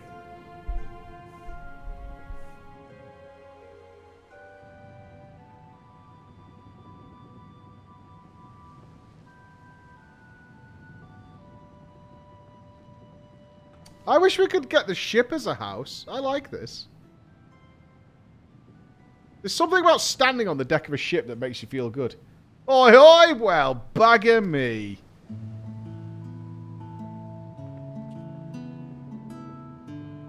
Thought we'd seen the last of you for a while. What brings you aboard?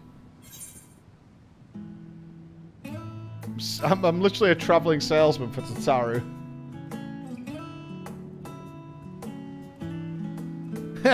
Your sales pitch needs some work, but I see what you're getting at. We're already travelling halfway across the world every half moon. May as well earn a little extra for our troubles, eh?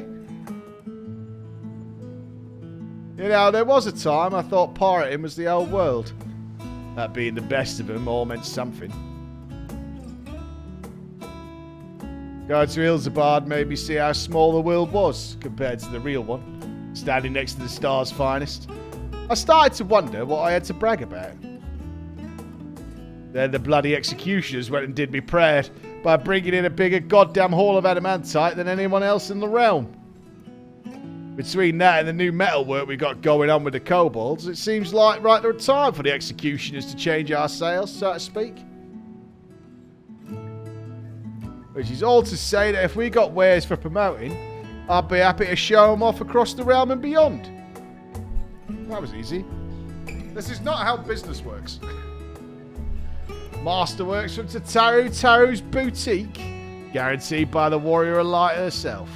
Almost seems a waste to wear them. Folk will be lining up at the docks for these. Literally seeing as own Charlians only accessible by sea. Now, if we got ourselves an exclusive shipping contract... Well, bugger me. I see the course clear as day. Now we just need a Menelane on board. He's right useless when there's work to be done, but talk's another matter. And he still owes me one for keeping his sorry ass out of trouble. So I'll have him put me in touch with a few savvy salesman types on the continent. Yeah, I'm basically being used like all hell here by Tataru. Tell Tataru I look forward to setting sail on this new tide of hers. May the winds of change guide us alright.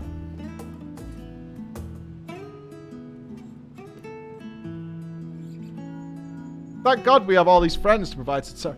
Floor, it's me. One second, Floor. Roger? 2 pints of bitter, please, and a pack of pork scratchings. How goes our little venture thus far? Sorry about that. Oh, Sicard's eyeing the shipping routes, is he? All according to plan. Our work has only just begun. I'll keep after my old contacts while you work on our run. I hear he's not often in the sea, but I don't doubt that Mother Mayun can sniff him out.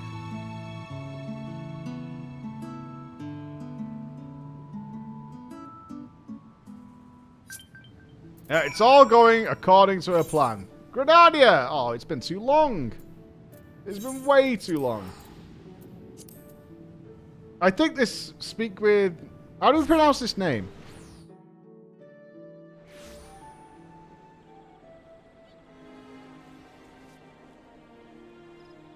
Oh, Miyun... My own? Like my own or Miyun? Like this.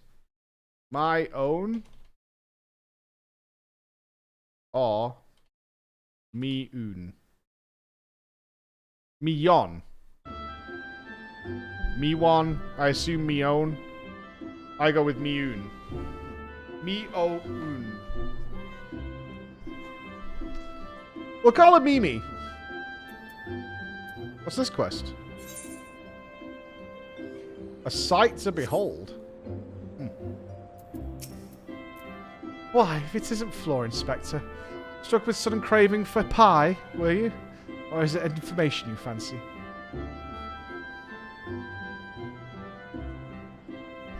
Oh yes, world of seed seers, comings and goings never fails to reach my ears.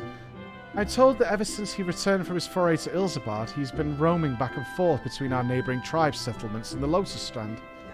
You'll miss him if you make for one or the other, like as not, so I suggest you waylay him at the Blue Badger Gate. Okay. Sightseeing? Big content that I'm missing in FF14? No way. Big content. You never got a sightseeing log. No. I do not have a sightseeing log. Skipper? Unlock it! Oh, okay, yeah. No way. No way, man. Takes 10 seconds. I ain't got time for that. Tataru needs work, dude. Have you ever tried to tell Tataru that you need 10 seconds? You make me sick!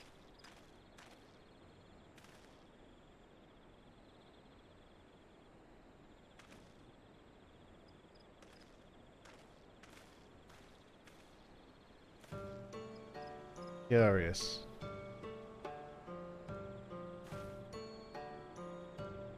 I've got a big Hildy sack. I'm in the US and never get to see you live. Just wanted to say how much I enjoy your streams and you seem like such a good guy. Purple Heart. I'm not a good guy, man. Wait till I'm in Squid Games and I'm manipulating everybody and... Never watch us play a choose your own adventure game. That's what I would say.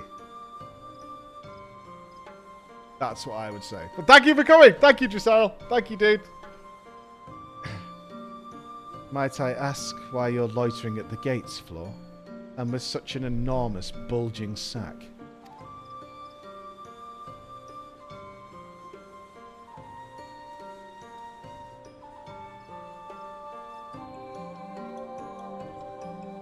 I admit you piqued my interest.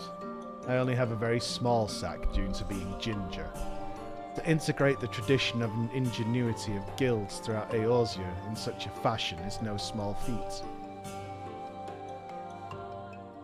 As it happens, I'm of the mind to do something similar myself, though I could not blame you should you doubt my understanding of such endeavours. Absent a special dispatch like that which the Elder Seedseer ordered for Ilzabad, it is vanishingly rare for one of my stations to leave the Shroud.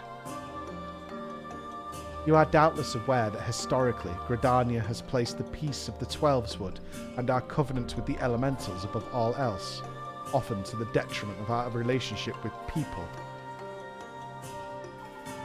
Yet much as we are one with the shroud, are we not also part of the star entire? You want to buy the clothes or not, Ginge? Our ventures in Garlemald made plain the strength of a world united. This attire you carry demonstrates much the same truth. Ah, but perhaps you assumed you would need to talk me round the idea. If so, I apologise for the disappointment. If 'tis any comfort, I'm nearly as surprised myself. No longer am I content to hear the words of the elementals alone. I wish to know the voices of men, though our time in Garlemald has shown me that my ability to listen is average at best. Take the shit off your ears, right? You know what I mean? These horns may mark me as gifted in the Twelveswood, but beyond, they inspire neither fear nor awe. I have been mistaken several times for a Zayla, and may as well be one, for all the difference my status as Seedseer makes to those who'd want for succour. He can't? That's his head? What? That's attached? How does he sleep? Oh, his horns are attached at the back, but not this thing. That's what's over his ear, right? He sleeps with his face smushed into a pillow.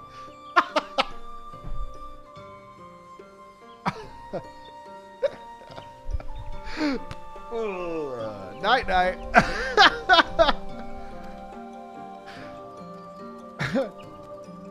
Unlucky. Yet 'twas the self-same insignificance that allowed me, for the first time in my life, to truly feel part of a greater whole. I am but one life among myriads upon the star. I dare say I should behave accordingly. Get your hair cut, man. It's driving me mad. Everything about you screams, I don't want to talk to you. I feel like you're going to show me a Yu-Gi-Oh collection at any moment. With luck, my eldest sister shall agree. Tell Mistress Tataru that her gift is accepted with gratitude, and she ought to hear from us soon.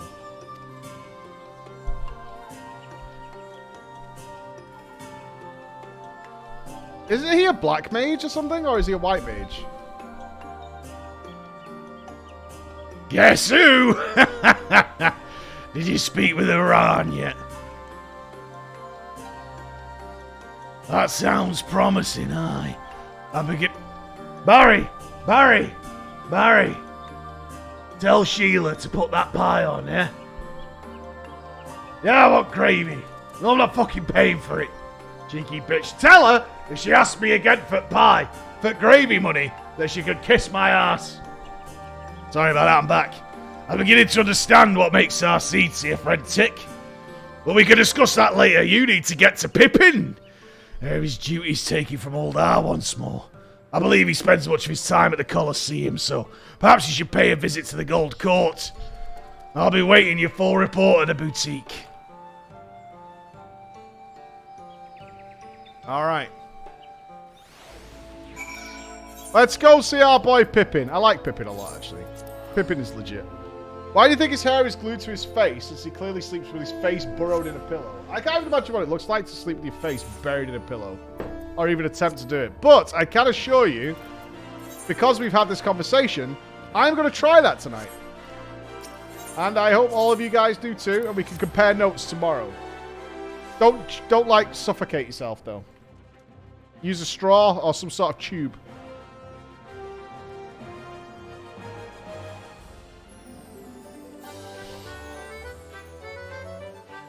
Oh, not a Zidane costume. Ew. Oh, gross. That's disgusting.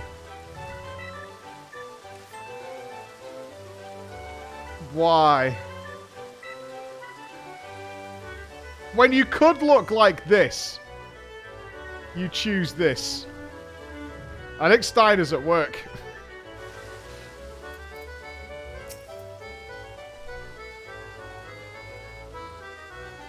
I see. Marshal Terrapin is currently engaged in another meeting, and I shall tell him that Floor awaits his convenience. Lion's blonde? Haircuts. It's not even improvised. The Tantalus costume is a sub-reward. I get it, but you wouldn't, even if they gave you that, right? You wouldn't dress as Zidane.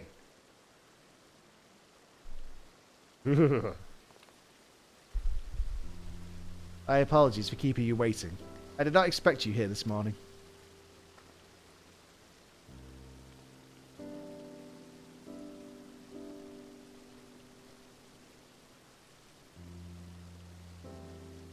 Tataru is offering quality material, is she? Is there a sinner outfit as a sub reward? Can we dress as sinner? I could hardly say no to that. It fits almost too perfectly with my plans for the flames. I have long striven for mastery of the blade. I required the trials of Ilzabard, however, to truly see Tizona for what it is. The fire that warms the coldest night, the spark that ignites a blaze of hope, and most of all, an unbreakable testament to Father's faith in me. More ally than tool, it is a treasure beyond price. Does every soldier of the immortal flames not deserve allies such as this? Arms and armor to remind them of what they fight to protect, to help them stand when they might otherwise fail. Indeed, works made possible only through the ingenuity and dedication of allies across the star may be just the sort of inspiring armaments we need. I anticipate that I'll be sending along an order for custom equipment ere long.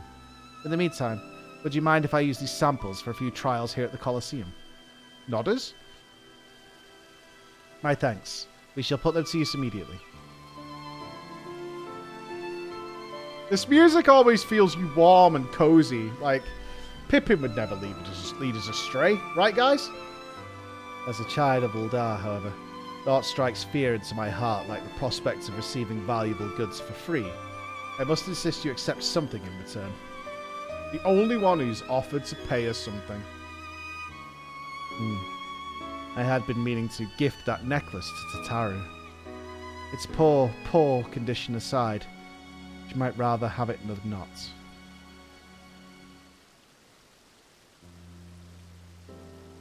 I have spoken with Tataru at some length about our pasts, you understand. In many ways, we are quite similar. As you may recall, her family was bankrupt when she was very young, a consequence of her father's business failing. They were forced to put all their wealth toward paying off his debts and then some. One asset they reluctantly parted with was a necklace treasured by her mother, which Tataru has long searched to no avail. Strangely enough, I recently discovered jewellery of the very same description amidst a store of neglected Colosseum prizes. Assuming it's the same piece, I should like to see it returned to her. It's significantly worse off for having changed hands though, and only the sapphire centerpiece remains unlost and undamaged. She may appreciate the sentiment nevertheless, but it's difficult to say. What do you think? Will she date me if I give it her? Yeah, it's about the memory, dude. It's a necklace with history, that's okay.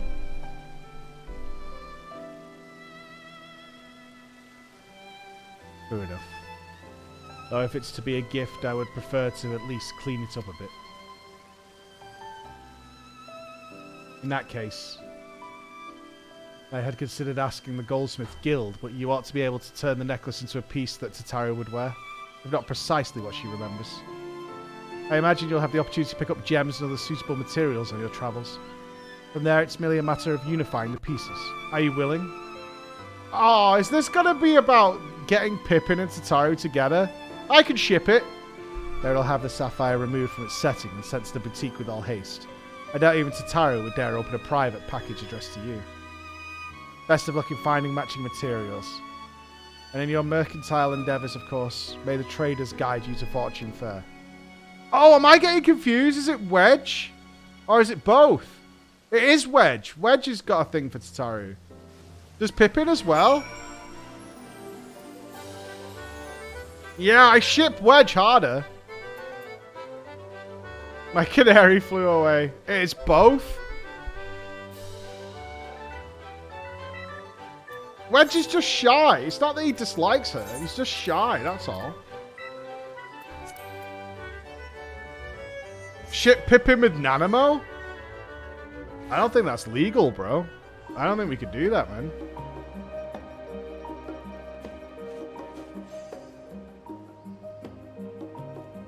Well, I'm not being racist or anything, but I think the Lalas kind of need to stay in the Lala lane.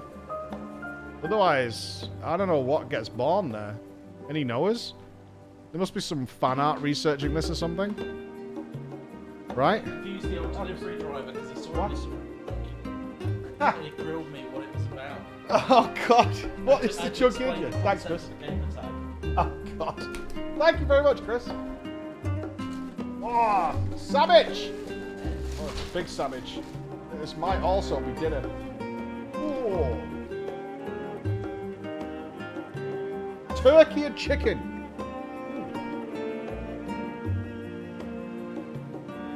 Oh, lovely. Hold on. I don't need you to see me put turkey in my face.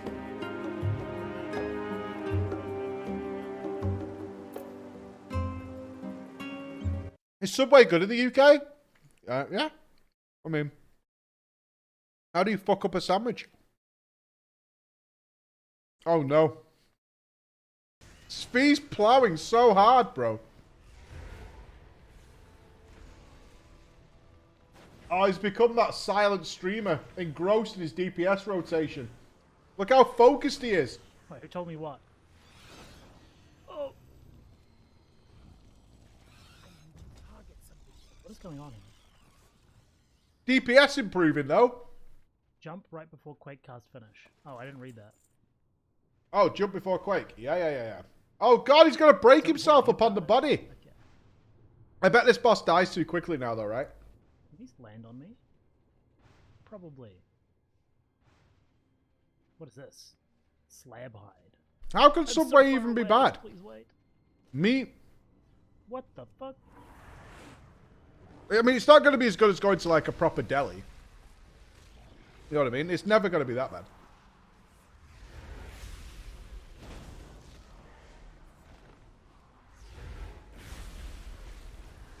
All the bosses die in a few seconds.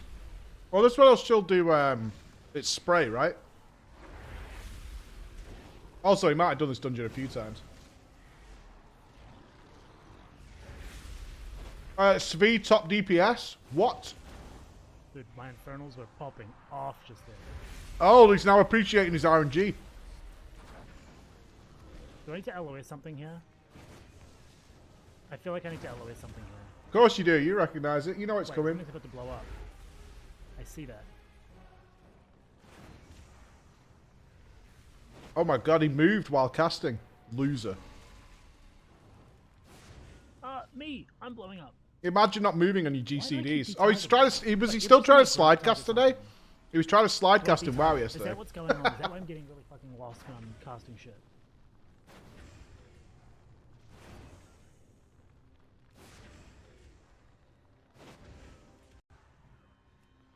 No vuln stack, only death. He's slide casting less and less. Wow, that boss died quickly. No, Holy so I'm shit. not okay, so what I'm doing is I'm constantly holding down right click, right? Mm-hmm. But then I will unhold right click, Uh-huh. hit my ground targeting thing, and then I'll lose my target. So if I do this, right, and I still have my target here. But then as soon as I finish that, I go back to right clicking. So I don't know why, because I'm never left clicking at all. Uh-huh. Is it like a After so much it's on delay? CD, I clear it. Yeah, there's more delay in FF14 between the casts, so you can actually... It's the way WoW used to be in the Burning Crusade.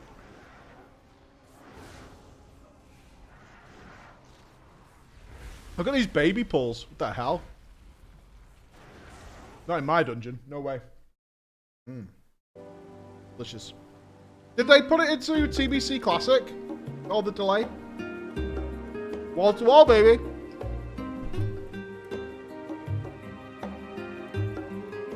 There's an internal ping in FF14 that everyone has no control over, at least not without third party. You can see it though, can't you?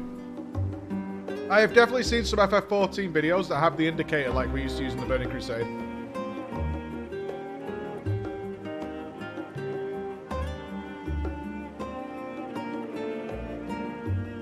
It might have actually been Svi's video. Back when third party was a thing. All the way back in the day. Yeah. It was one of the things I definitely wanted for the Black Mage. Well, the reason you use an indicator is because it changes a lot. Right, I will save the other half of my sandwich for dinner. I'm being a good boy. As much as my stomach's saying, just eat the whole thing now. What? Alright, it's annoying as fuck, dude.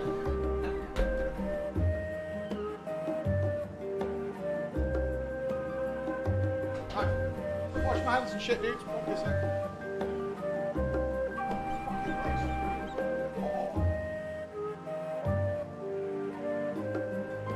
On the bonus side, though, Chris, I don't need to make dinner tonight. No? Some benefits.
Sandwich achieved. Perfect. Oh god, hide the crawlers. Hide them. Hide the crawlers. Hide the crawlers. You've returned with your bags all the lights of having given away our samples, I hope. I shall get the cat of nine tails again. Speaking of which, a parcel arrived from one Pippin Terrapin. Addressed to you. Could it be that our newfound partnerships are already bearing fruit? I will hide you all. My mother's necklace. Well, it's a wonderful idea. That'll make us so happy. Please, please let me help so I can say I helped. Please, please. Oh, we're making it now? We've got to find all the jewels, I guess. I do wonder what parts you'll need. Do you know what styles Mistress Tataru prefers?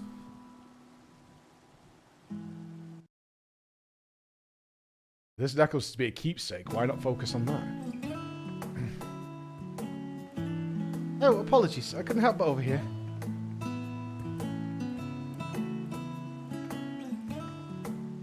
That's quite alright, but keep your voice down. She might hear us. What did you say? It simply occurred to me that since you had gifted the sapphire so readily, our other partners in this endeavour may wish to offer up something for Mistress Tataru as well. They don't want to incur her wrath. With such gifts, you could turn the necklace into a memento of not just her past and trials, but her present successes as well. That's perfect. Our plans for the boutique proceed apace. We should soon have more than enough tokens from friends across the seas. What do you think? Tataru demands tribute. Well, well, well. Skiving again, are we, Medina?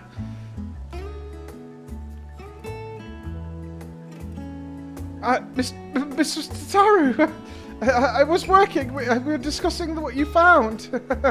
We're discussing the successful delivery of the samples. Yes, everything went well. Good to hear. How fares dear Pippin, that love-struck little mite?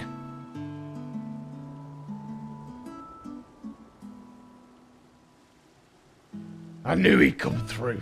Though I admit that I wasn't expecting to outfit a whole host of immortal flames quite so soon. I suppose it goes to show that even the most ardent warrior can always be bought. And Sicard and Arun have changed as well, if your tales are any indication. I imagine their personal growth bodes well for that of our networks. Thanks for checking up on them. We will sort through our current commissions before deciding who to approach next. Well, I know I can count on you to be ready when we are. Oh god, some sort of bizarre Lalafell three-way? Wedge, Pippin, and Tataru? It's not even a human centipede, that, is it? A centipede's too big. Keep up the good content. Gross. Sadly, I got quite a lot of work and cannot watch that often. Hey, Matthias! Oh, hey, well, working though. Nothing wrong with that, brother. Nothing wrong with having too much work on. Unless it's too much. Yeah, we stopped again. I think we should go to see Omega, see what's happening there. So where are we going for Omega? Are we going to Railgas? By the docks. Sandwiches and pretzels for the love of pudding. Wandering minstrel. Oh, we're missing something from Yoshi P. Hold the phone. Excuse me. Heartless hypothesis. Okay, that's it.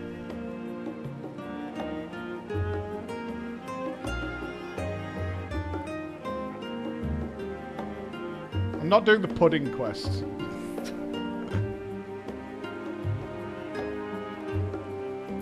No pudding, no pudding.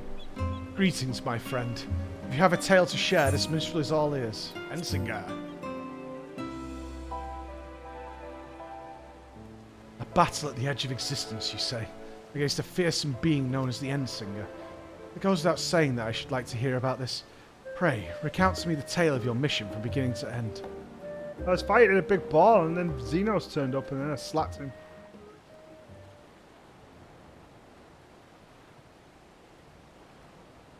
Good gods.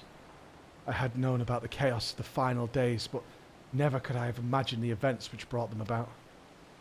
I do wonder, though, where might this Ultima Thule be located?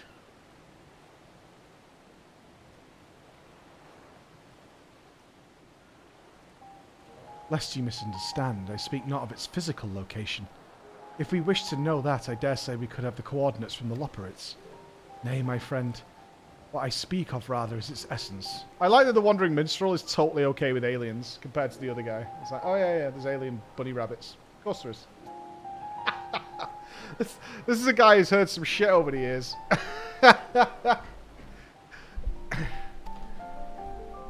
According to your description, it is a place where emotions dictate reality. It seems to me that in such a place, it would be nigh impossible to draw a line between what is real and what is felt. Yeah, it's come from us, but like he's totally okay with it. Oh, alien bunny rabbits? Yeah, sure. In nature, there is a phenomenon wherein the structure of a massive object may resemble that of something diminutive.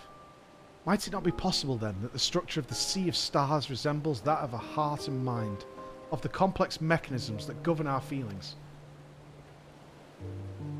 On the assumption that it is so, I am led to wonder, what was the true nature of the Endsinger? What was it exactly that you defiled at the edge of existence?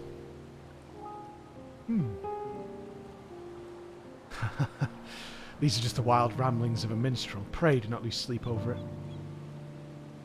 Still, I must say that the idea of an entity that hoards despair has quite roused my imagination. For instance, had the Endsinger succeeded in gathering but a few more stars worth of despair, nay, perhaps even that of a few more souls, might the outcome have been different. Yes, I believe I shall explore such an eventuality in song. Is it singing time? The light of hope kindled by your comrades is brilliant. Alas, so dark is the despair you face. Not even the light can pierce it. An inexorable verse of oblivion performed at the farthest reaches of existence. I shall name it the Endsinger's Aria.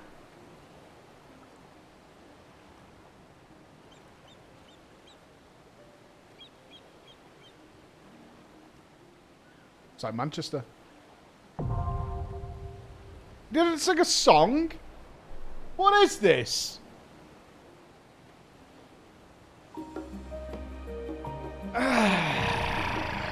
Shaking my damn knees, dude. Shaking my knees. I didn't get a song. Lazy.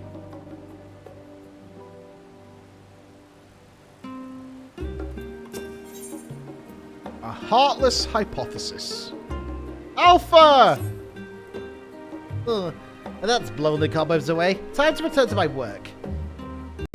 Ah, goodness me, look who it is. How incredibly serendipitous that I should run into you of all people. I was part of the team which designed the Ragnarok, you see, and we've recently begun the process of combining through the vessel's flight log data. The primary objective of your journey to Ultima Thule was to save our star and countless others, of course. But it also provided us with an invaluable trove of information, records of places and events we could only dream of. Your safe return gave us much to be thankful for. As it happens, one of the things we pulled from the log was a transmission of unknown origin, something that the ship must have intercepted during its flight. We believe it to be an audio message, but even our most talented linguists have been unable to decipher the language. For a while there, it seemed we must accept defeat, but today, maybe the day that we finally solve the mystery. If you're so inclined, would you care to come along to Thormazane?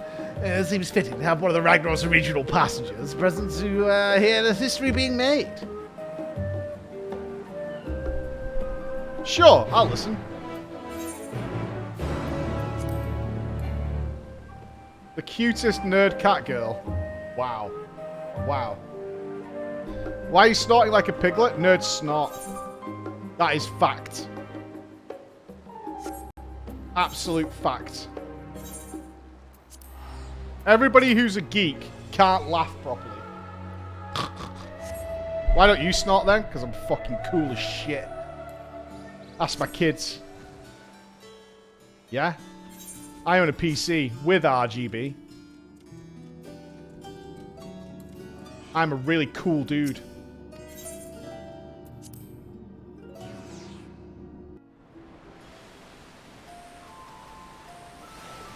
I have a letter. Is it from Tataru? Gotta be a severed head, isn't it? There's no way it's not a severed head. Pretty sure he's one of those jocks that laughs at nerds in high school. Yeah, I was definitely a jock in high school. That's fact.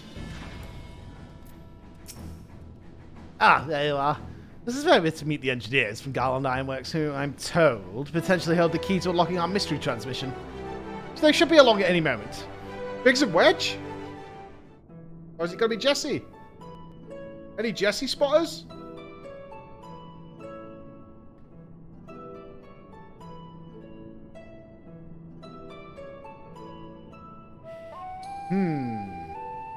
Who is it? I'm going with Jesse. Sorry we're late. We had some trouble finding the right... Gods, is that you, Floor?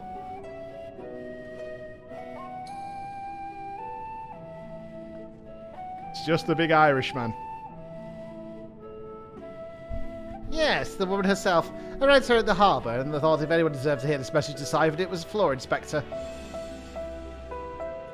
Top of the morning to you, no argument here. But burger me if you don't have a knack for being in the right place at the right time. It actually has more to do with you than you might think, so please do stick around.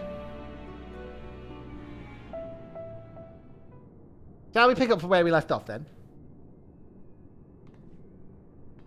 The Irish always get so angry. Oh dear. You're racist now, father. As I was saying, we think this transmission of the Ragnarok intercept is a message of some kind, albeit in a language entirely alien to our ears. Alien being the operative word here, considering we received the message out in great expanse, its origin was likely some distant star. I think it's funny. I can't do Irish. Unfortunately, our list of off-world allies is presently rather short. Thus, we have resigned to the fact that the meaning behind the message would remain beyond our understanding. Should we all be racist now, father? One of my colleagues, however, refused to give up. She remembered the Ironworks engineers who had been so helpful in the construction of the Ragnarok, turned to them for insights in our seemingly impossible problem. You know what Wedge said when he heard what was going on? We should have Omega listen to it. I bet it can tell us what the message means. Not the Omega you beat in the Rift, of course. He's talking about the toy that trundles around with Alpha, the little model we made. We originally designed it to follow a chosen target and not much else, but I've seen it act in ways that, well, it's like it has a mind of its own. Then I got to thinking about those documents your lot sent the Chief, the full report on the final days. The part about Omega's civilization, it said their people discovered how to convert the mind into data and store it outside the body. Timing being what it was, I wonder if Omega didn't somehow transfer its consciousness into our model right before you put an end to the real one. Hello. So, in an effort to get to the bottom of that, as well as take a crack at this indecipherable message, we decided to make some modifications. With the help from the Labyrinthos technicians, we've upgraded our toy Omega with a fully functional vocalization module. We played the transmission for Omega, and I think it's ready to share.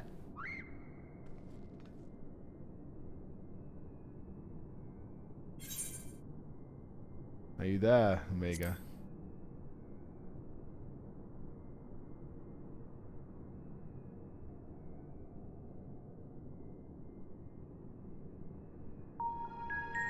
Affirmative. If by Omega you are referring to my consciousness, rather than my entire former chassis existing inside this considerably smaller frame. Prediction. You will formulate several misconceptions. These I shall preemptively dismiss based on the following facts. 1.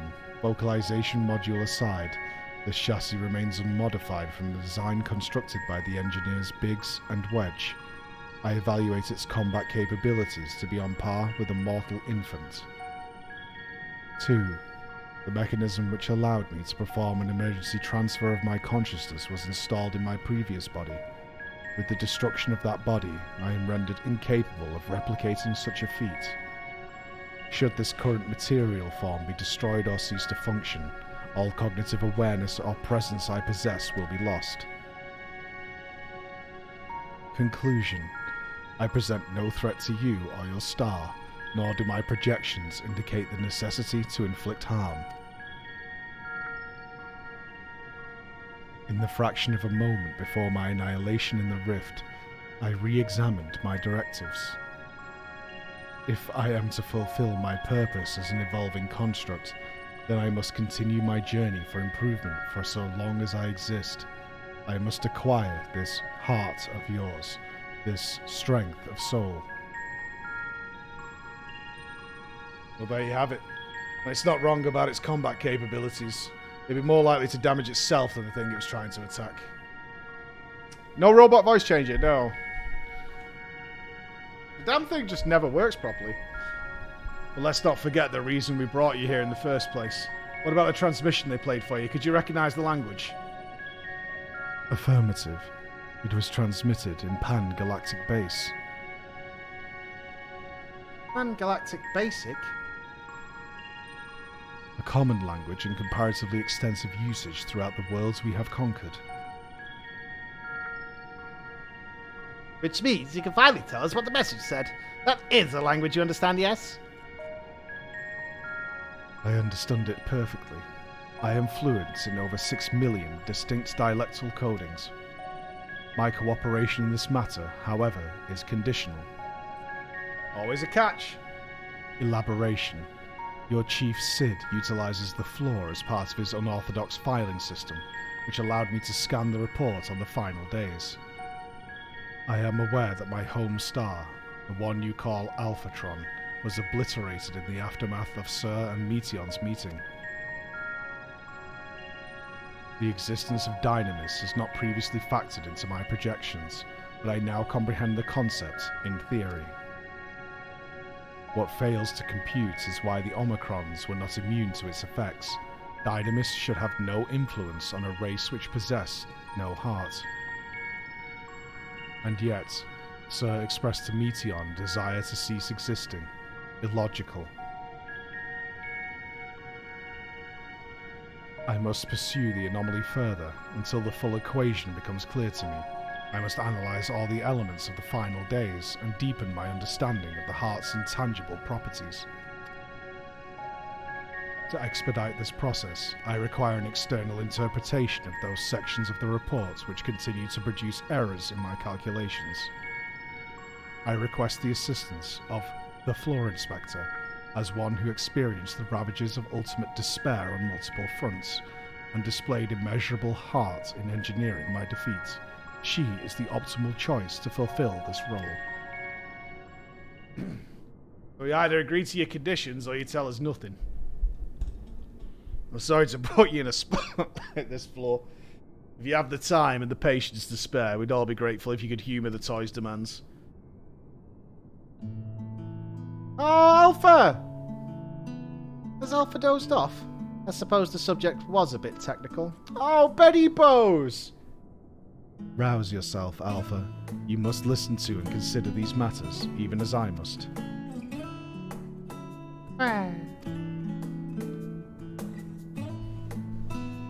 Why don't we make a trip out of it? You know, actually visit the places that has the things Omega wants to ask about. It'll make explaining stuff easier for one. And also help keep Alpha awake and alert.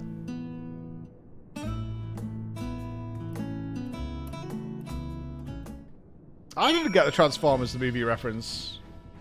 But I've seen Transformers the movie a million times. You mean the animated one?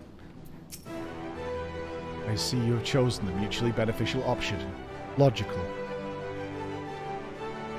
Setting aside the matter of Sir, there are 3 elements of the report on which I desire clarification. The first of these concerns the progression of the final days of Radz-at-Han. I recognize no pattern in those who succumbed to the transformation and those who did not. That's a bit of a trek if you wanted to chat with the locals. How about we lend you an airship? We do not require such outmoded technology. Floor's teleportation spell is the most efficient option for long-distance travel. This chassis is a model, essentially a toy, and Alpha, despite his organic composition, is indistinguishable from a stuffed doll. Conclusion. We qualify as material possessions. Pick us up and you can teleport the three of us to our destination. Okay. Sounds good. Why fly? We can just teleport. Do you want to finish the practical academy quest you have for like a month at some point? I mean, I do. Not right now, though.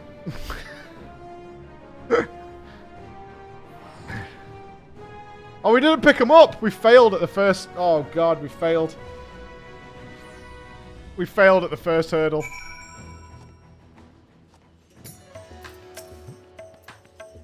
Sensors indicate we have arrived at Radz-at-Han.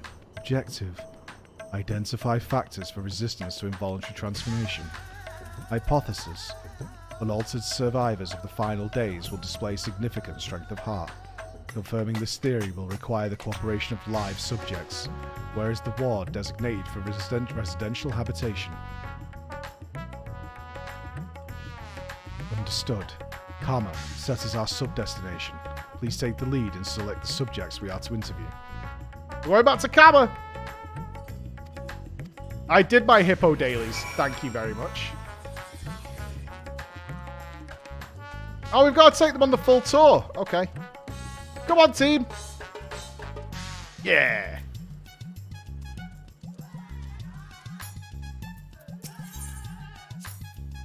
Warning. Please avoid stairs whenever possible. My projections indicate high-risk probability for accidental slippage leading to catastrophic structural damage. Stepped inclines also increase my energy consumption by 63%. In mortal terms, they tire me out.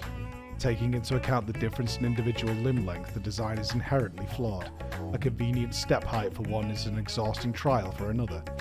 Were I to oversee the civic design of this settlement, I would construct a sloped conveyor belt which would enable automatic traversal. Zero personal energy expenditure. Where? Alpha chirps enthusiastically, apparently unfazed by the prospect of climbing stairs.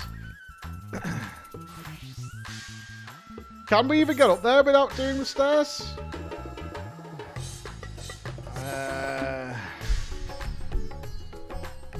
It's fine. Yeah, okay. I want to see if Omega breaks. Come on! Oh, a few more. Come on. There you go. They're fine. I'm not going to teleport them. Omega can fucking walk. After everything Omega put us through, Omega can walk up some goddamn stairs. I would have liked it, though, if it actually broke and reset the quest. That would have been kind of cool if Omega like got tired halfway up and needed a little break or something. It's got to remember that in Savage, yeah. Omega remembers that. Oh, a melancholy man. Oh. Are you a traveller? Please, if you have a moment, I could use an outsider's perspective. You see, I was one of those who sought to escape the madness plaguing the world by fleeing to the moon. Not that we ever went in the end. So here I am, recently returned from Charlene. Except now things are strained between my sister and I, so she chose to stay, and I chose to leave. I ask her to help me find work, and she suggests I look somewhere that isn't Thavner, as if I wanted to abandon my home. Oh, it makes me so angry. Your point is unclear. You elected to relocate to the star's satellite, thus your relative now perceives you in a negative light. Your sibling judgment is in error. Based on the information made available to Hanish citizens, your decision to withdraw to the moon was both logical and correct. Conversely, the decision to remain in Radz-at-Han, despite the low probability of survival, defies explanation. Perhaps her reasoning pathways are faulty. Yeah, that's right. I'm not quite sure what you're saying, but I'm right, aren't I? That's all I'd like to think. problem is I understand why my sister feels this way. I almost decided against going myself. And even then I wasn't sure that leaving behind everything I loved was the right choice. And with the way it all turned out,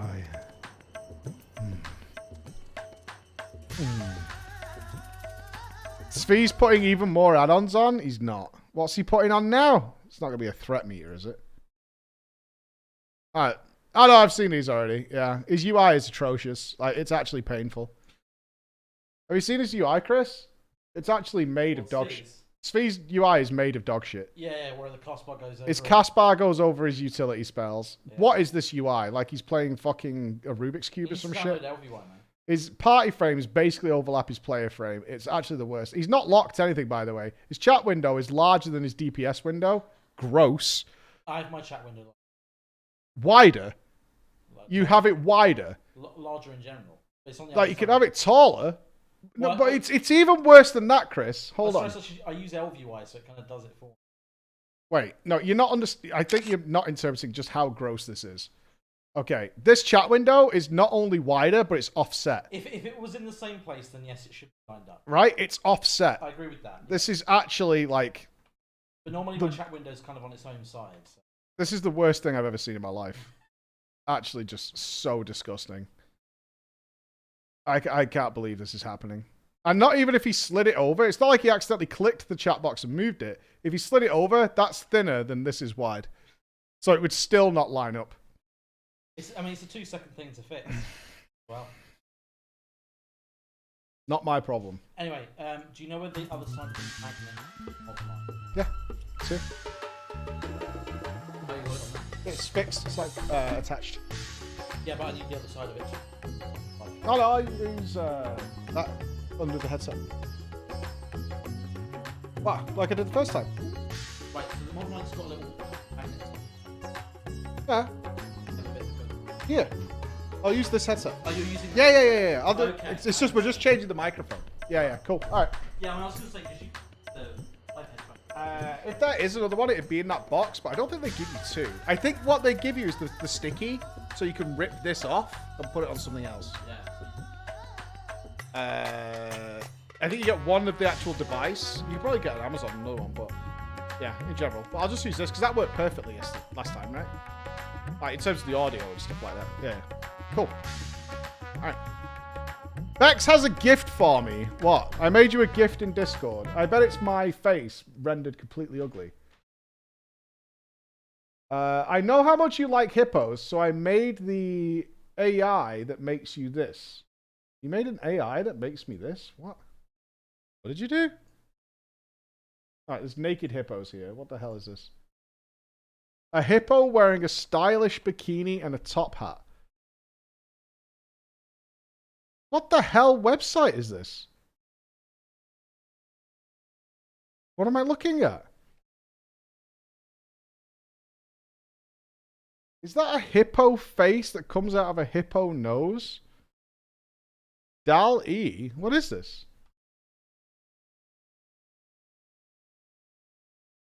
Creating images from text and open AI.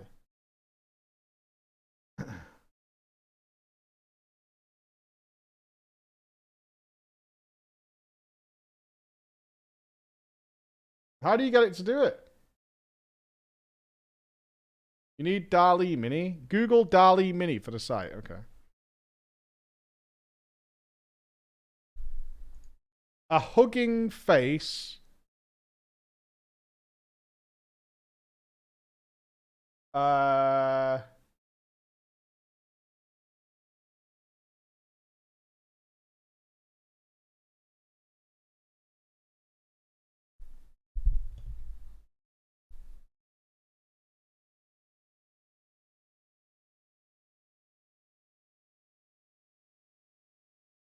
long does it take? It takes like 2 or 3 minutes. Okay, we'll chat back. We'll chat back.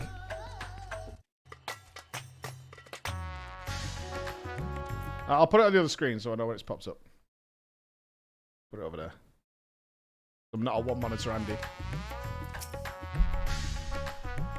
Hey, I don't know you. Oh, hey, don't I know you? Yes, after the beasts were taken care of, you told me to join everyone in the square. Thanks to you, I was there when Vitra gave his speech, and I found out who Radz-at-Han really was. It's a shame we don't get to play like we used to, but Mama says Vitra has been busy putting the city back in order. Maybe I could work for him one day when I'm a grown man. Vitra, Midgard Soma's offspring, yes? And this child wishes to put himself at the worm's command, that he might make his own contribution to society. A pattern emerges. I predict that the Hanish survivors are those who had ingested Vitra's blood and become his draconic minions. Though dragons were no match for our civilization's might, their combat capabilities are not to be underestimated. It is unlikely that they'll be experienced emotions of dread or uncertainty as exhibited by lesser beings in times of undue stress. Dragons? I'm not a dragon. I never ingested anyone's blood either. Ew. You are not of Vitra's horde, so you possess no hidden means to fight off the beasts. What of fear then? You were frightened? Yes, I was frightened. I just hid and hoped they wouldn't find me, at least until she told me it was safe to come out. Can't be scared. Chris is setting up so we can do the other VR escape room later. We're escaping from the 90s, y'all.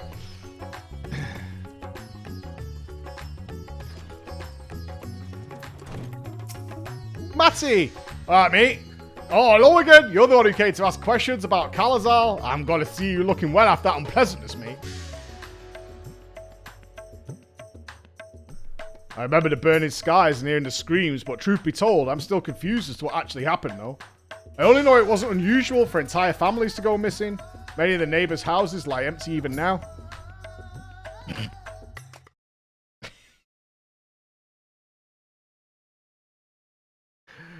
Hey, Chris! Come here! This came out really well, actually. This actually came out super well. So there's this AI that makes pictures out of text. Oh yeah, I keep seeing Look, this. a ChunkeyNinja. How good's that?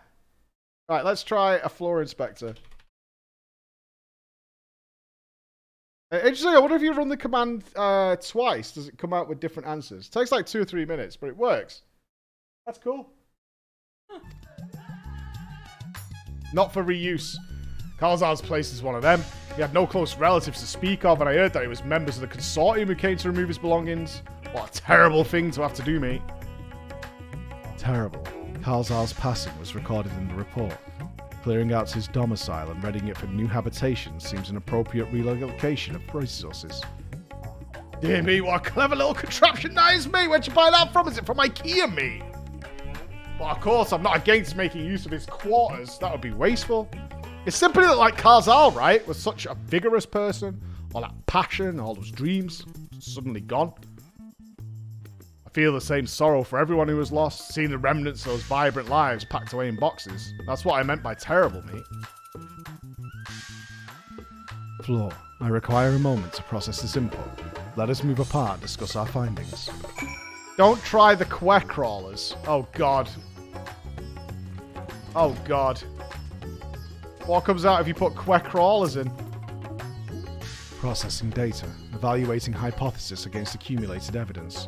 I offered an optimal analysis of each subject's testimony, yet each time their responses conflicted with my assessment. Have you got the quack crawler one? Oh, my God. No way. Oh, right, okay. There's no way this turned up if you did quack crawlers. There's no way. These look like photographs. A lady wearing a yellow dress and yellow top hat inspects the floors. Wow. And that's what popped out? That's creepy. That is really creepy.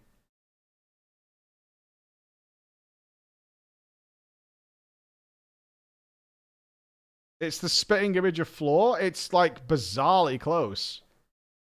Oh, she is inspecting the floors. Isn't that weird? I find it really strange and sort of like spooky that they have the shroud over the face to conceal the face. You broke the AI. You broke the AI. Is everybody doing one? It's broken now. Sorry. Ah, bad. All right, but I have got the floor inspector. Check it out. I've even got the hoodie yellow hat, baby. There I am. The floor inspector hard at work. Beautiful. Look at this floor. This is my favorite one because I'm showing someone else the floor. I'm educating them on the floor inspector. Yeah, the faces are cursed, man. Oh no, help. That is really cursed.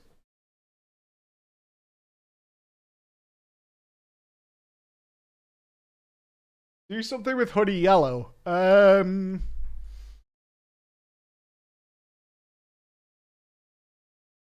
Honey Yellow house.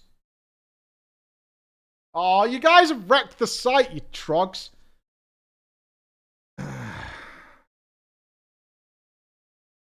What's this? I need the descriptor. What did you search? A red Scottish person. Just keep spamming it.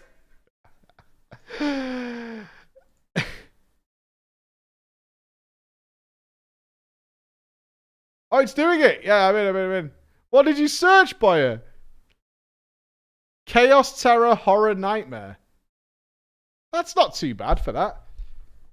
It's got a better face than the actual humans, which is really strange. Tataru on the town. Alright, I'm going to do Honey Yellow House. See what pops up there. Perhaps this matter is beyond you. Let's put him down.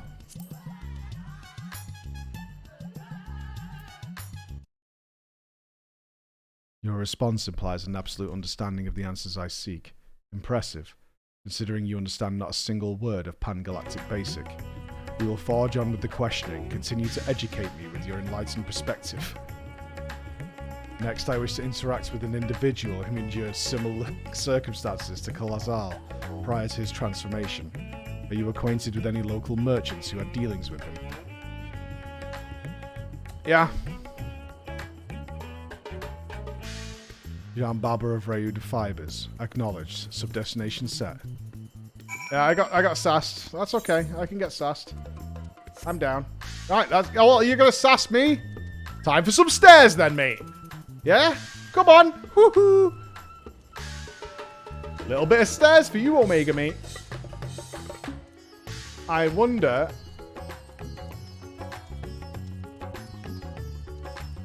I did this cool one yesterday. I need the descriptions, though. Oh, excellent, yeah. Final Fantasy Bahamut as an album cover. Oh, that's clever. And it actually picked up Bahamut. Oh, it looks like it's ripped a screenshot. Look at the bottom.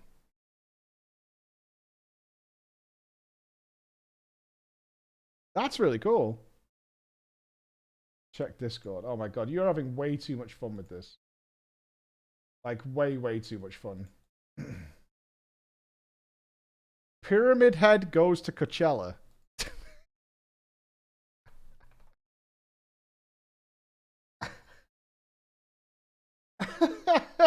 That's so dumb. That is so dumb.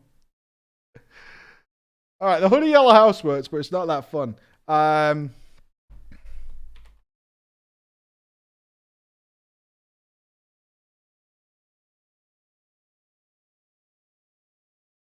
Final Fantasy Alpha, dancing at a rave.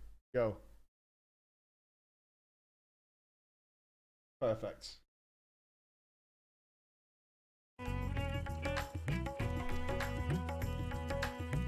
Fingers crossed we get the dream. I'm not going to jump out the window. This is fine. This is fine. Gandalf dancing in a rave. Oh, God. That probably could go horribly wrong. It'll load on my other screen before I have to... Or I have to show it to anybody. That'll be bad. Your internet just clapped out. The Quer Crawler. Is this what pops out? Oh, it doesn't recognize the Quer, eh? You could do a Chocobo Crawler. It would recognize Chocobo. It won't recognize Quer, I don't think. Or it obviously hasn't. That one's pretty close-ish. Oh, that is. The Quer Crawlers. Oh, God. Okay, this is surprisingly accurate. This is surprisingly accurate.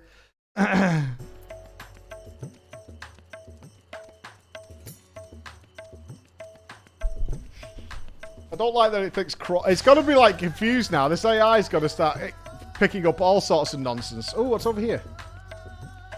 Oh, good work, Braga. It's a fine garden. It's Dal-E Mini. So Dal-E Mini. Halt, floor. Do not proceed beyond the fence. In this body, birds of that size represent lethal, unthinking threats. They will peck my casing apart, searching for meat that does not exist. Conversely, Alpha can correctly identify my absence of nutritional content. If only he would apply that intelligence towards maintaining a regular feeding schedule. Poor habits adversely affect his mobility. Rude. Rude. Dal-E Mini. If you Google Dal-E Mini, you'll get it. I just searched for Preach Yellow Fury and I'm very confused. Oh no. Is it bad? Well, look who it is. I must thank you again for your help in moving our textiles. Oh, I didn't get it. Yeah, Final Fantasy Alpha didn't work, team. Wah. Okay, let's try Chocobo.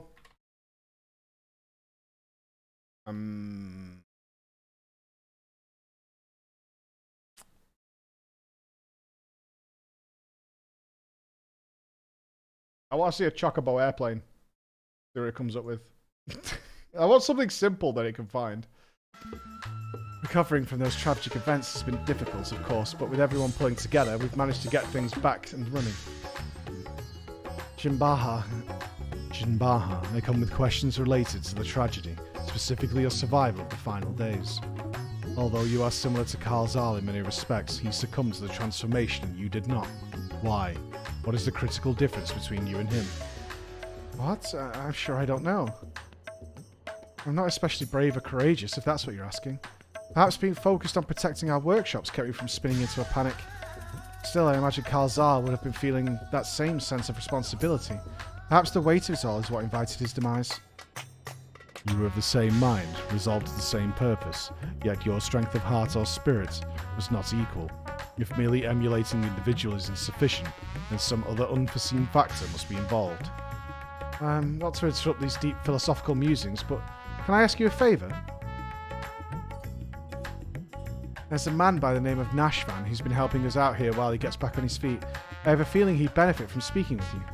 Leave by the eastern exit and you should find him outside, organising some new inventory items. That's one way of getting out of the conversation. I like Jinbaha. It's like, oh, not to interrupt, but can I ask you a favour? Is that you go and see somebody who's not me. Good. Bye. Oh, that was pretty quick. Alright, Chocobo works, and they bring up Alpha. Yeah, it came up. That one's the best one, I think. That one's dope. Horrifying? No way. That's horrifying. Not exactly what you wanted. What is this, a Namazu one? Namazu destroys the floor inspector in yellow. Those are some sad Namazus. It did find Namazu, though. So that means you could do Captain Picard riding a Chocobo. Ah, stop it!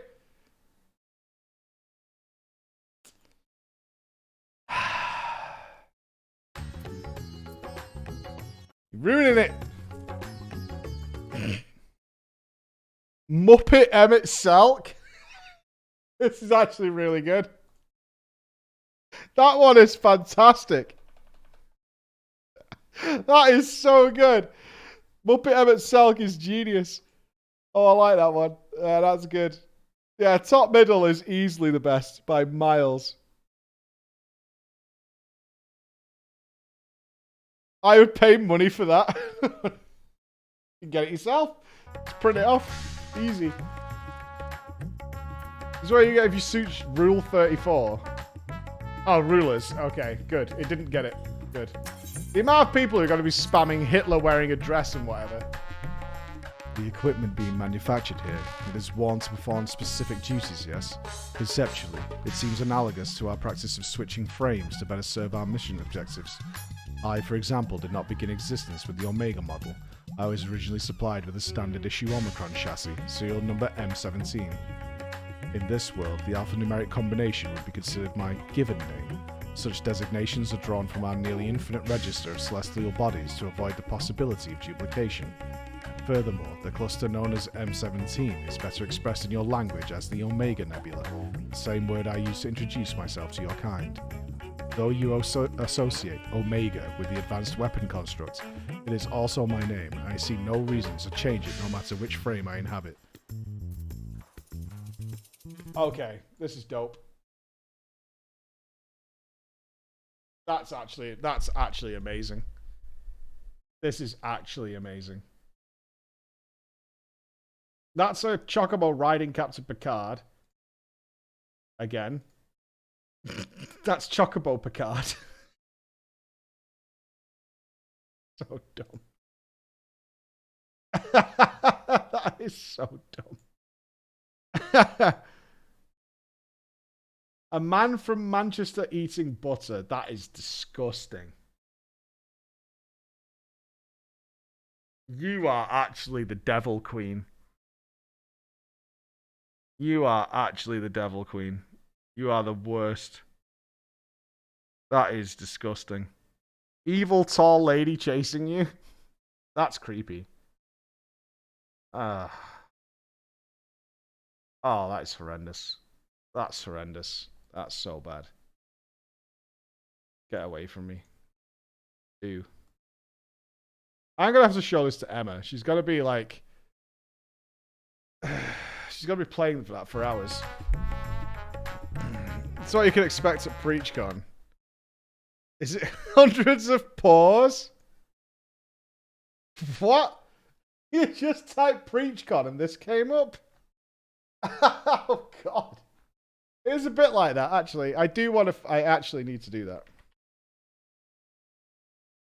Hold on.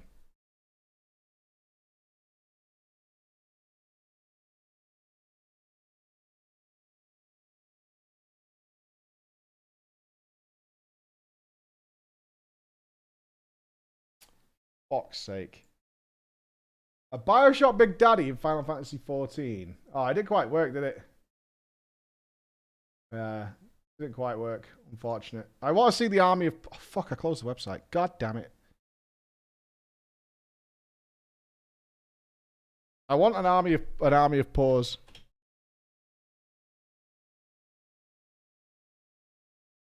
An army of paws. This is what PreachCon will look like. Alright, I'm in. Good. So it's something with the trolley. Oh, someone do Heavenly Trolley. Or if God was a trolley.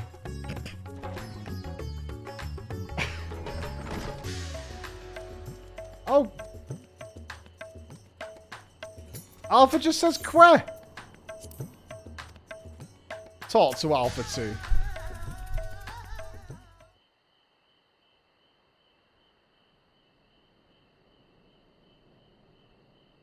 That's all our orders accounted for, and everything looks to be of good quality. Kamala will be pleased. You were with the Scions. You were there.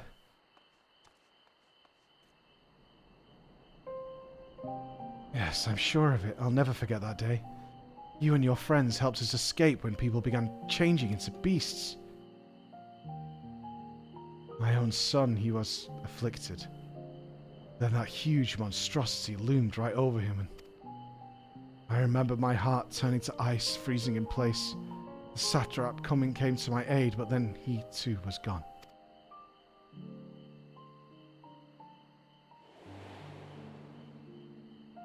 Oh, we don't need to relive it.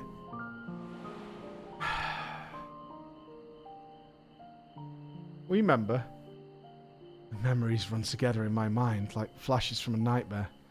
Only the words of your comrades still ring clear. I repeated them over and over like a mantra as I fled for my life. You must run, for their sake and your own.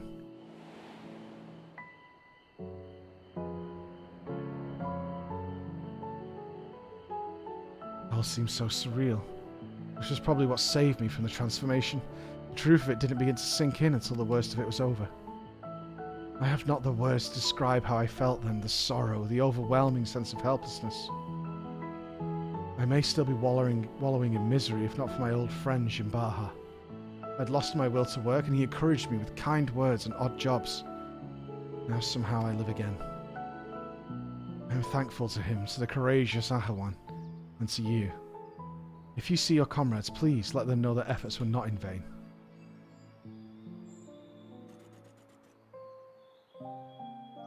You said you lost your will to work. This signifies a cessation of efforts to maintain basic life functions, yes? What changed to extract you from that stagnation? An offer to work from Jinbaha should mean little to one with no desire to accept it. Was it some manner of mortal instinct, a primal need to survive and thrive? Instinct? No, it wasn't that. If anything, my instincts were telling me to lay down and welcome an end to the pain.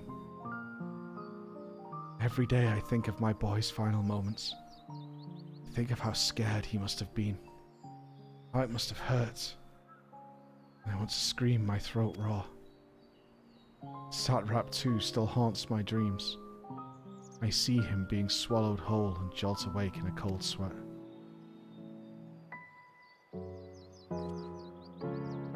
Something changed when Jimbaha came to me. I looked up and saw that even without my son or Ahawan, the world around me continued to turn. And because that fact grieved me so, I knew it fell to me to live on and remember them.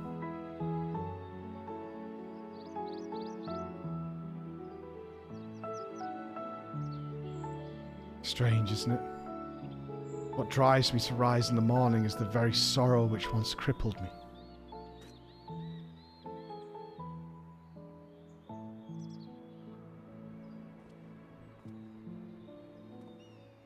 Now I really must return to my work. To lose this job after everything I just said would be a poor jest indeed. May the sisters keep you well. Yeah, I remember that guy being so terrified when the change occurred. Our boy Graha getting in there. Sorrow, the emotion generated by mortals when their ideals fail to materialize. This I have observed. Yet when I listen to how Nashvan's sorrow served to rescue him from near-fatal despondency, his logic eludes me. I am incapable of perceiving the full measure of the heart's properties. My best projections fail to predict our subject's responses, and despite their almost equal occupational and mental parameters, Jinbaha and Kalzal exhibited different reactions to the dynamis effect. I am no closer to recognizing the pattern for involuntary transformations, and your ephemeral mortal spirits confound me as much as if they had more than they did before. Have you considered that there is no pattern to the people afflicted? The hearts of others were ever shrouded in mystery. Perhaps it's time to move on to the next element you wanted clarified. Yeah, maybe there's no pattern. Mayhaps. No pattern. You imply that the transformation was not contingent on individual fortitude, but rather a random contribution of environmental factors. How is it going, team? Big Hey, Dave. FFXIV 2022. Such a theory would explain the otherwise conflicting data. We're doing all the story stuff in FF14 today that came out last week. Very well. I shall accept this as a provisional conclusion to this part of my investigation. I do, however, expect you to continue supplementing my education of heart-related matters. You're a robot, Omega, unfortunately, bro. Sorry to tell you, but you're not peoples.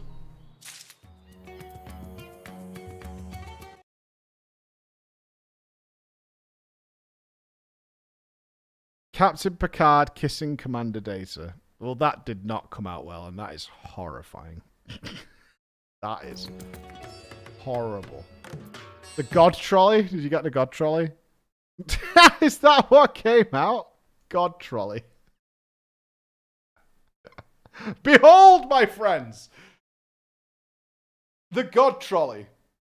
That is terrible. That's awful. That is so bad. Oh god, there's multiple trolleys.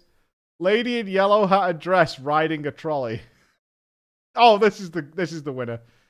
Not the one where she's trying to fuck it, this one. Where she's actually riding the trolley. Well, you need to be more specific, so we need like Alright,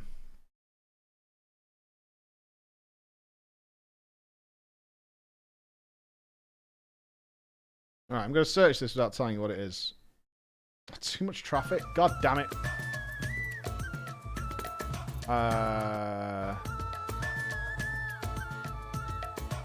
Wait, is that it? Is the quest over? Help? Oh no. Okay. Oh, thank God. Picnic. I just looked back and I didn't have a follow-up quest. I have got one. We're good. Yep, I can't search that. Goodbye. Our next destination will be Camp Broken Glass. I desire elaboration on the dealings between the Ilzabard contingent and the citizens of Garlemald. The report described the contingent's purpose as the salvation of the local populace. Furthermore, both factions faced a common enemy in the Telophoroi. Why did they not immediately combine forces to their mutual benefit? This inconsistency requires closer examination. Law, initiate teleportation. Oh, I'm a fairy. Oh, That I'm just a told me- fairy. Okay, Omega's now ordering me to beam him up. I have got mail. Don't worry about it. It's fine. I'm not worried about it. You shouldn't be worried about it, yeah? That's how we'll live our lives as human beings. Oh, now we're in... Let the sadness commence. Teleportation successful. Evaluating immediate environs, a cold weather region by theorist standards, but significantly less extreme than a star with an ice planet classification. This body should not be unduly impeded. In contrast to Alpha and his uncontrollable shivering, my frame appears highly resistant to low temperatures. Receiving data. Records indicate that remnants of the contingent force and a number of Imperial citizens yet inhabit this location. We must speak with representatives from both factions and explore their respective attitudes. Proceed. Alpha's all cold. Should we even bring Alpha with us if he's so chilly? I don't want that.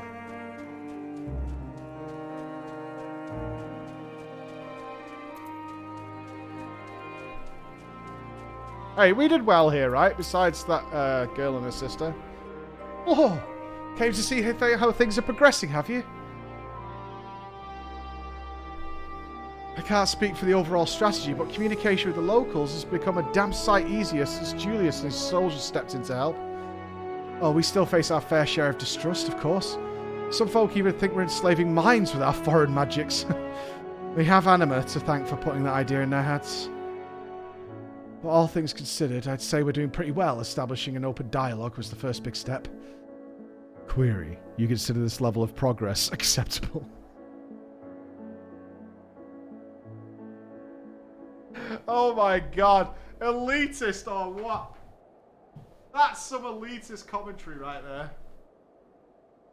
Hey guys, we finally killed the jailer heroic. Query. You consider this level of progress acceptable? Oof.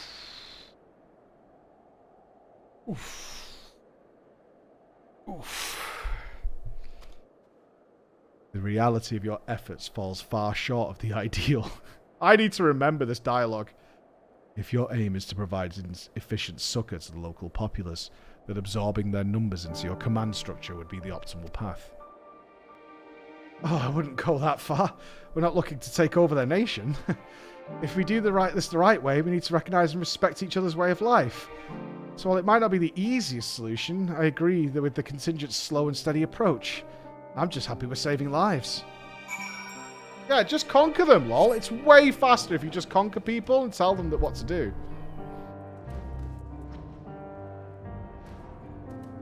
Oh god, an emaciated refugee. Shadow from the past, yes. I know you from Victor's spoils. You come to laugh at me? A wretch who chose to lose Lucinia and her sister rather than accept your help? Oh, God. Well, it is your fault, bro. The fool who ended up relying on your charity nonetheless. Perhaps I deserve your derision. My compatriots surely scorn my failed conviction. I have shamed my people and brought dishonor upon my nation. I'm no better than a paw, my pride sold for a bowl of feed. My soul, nay, that you shall not have. I have refused your honeyed offers of a new home. This land is where I belong, and this is where I shall remain.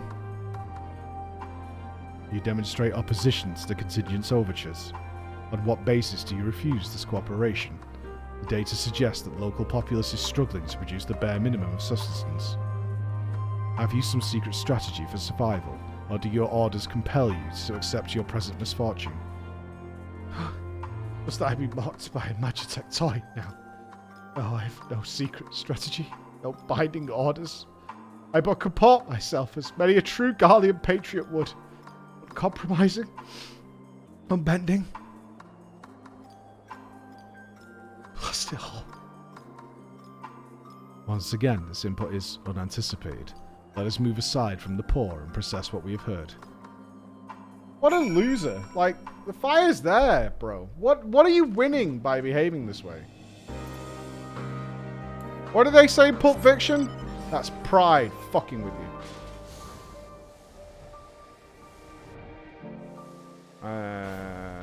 Go to a good spot. Shit, have I left Omega behind?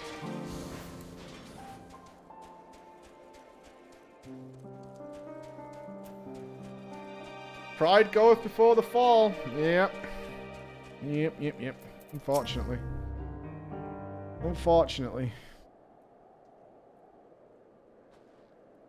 Accessing and analyzing recorded data. Integration complete. I have evaluated this most recent input and made comparisons to our discoveries in Radz-at-Han. Consistent only in their inconsistency, the responses from both contingent member and Imperial citizen were highly irrational. Conversely, any Omicron considering their predicaments would have echoed my assessment exactly.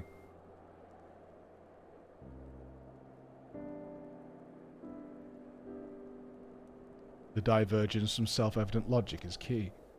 Hypothesis. The illogical relationship between would-be saviors and suffering populace is another result of the unpredictable nature of mortal hearts. Words. Any property or ability has inherent advantages and disadvantages. Yet never have I encountered such a unique detriment. It appears that those who share your metaphysical capabilities are prone to complicating simple cognitive processes. An undesirable quality. I will, however, persist in furthering my understanding of the subject. Yeah. Query. Prior to formulating our next step, I wish to know, who is this Licinia the Imperial mentioned? Oh, don't worry about it. It was a long time ago. I do not need to relive this. Please.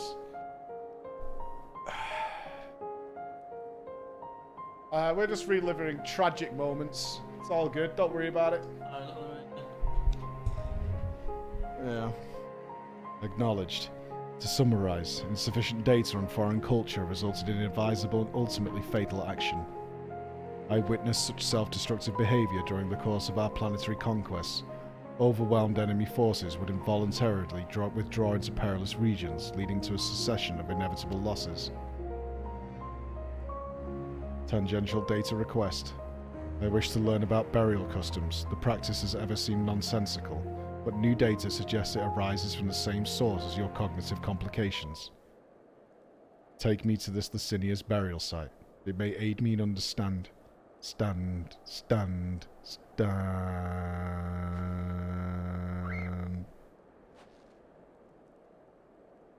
Energy delivery system compromised. Too many stairs have been walked up.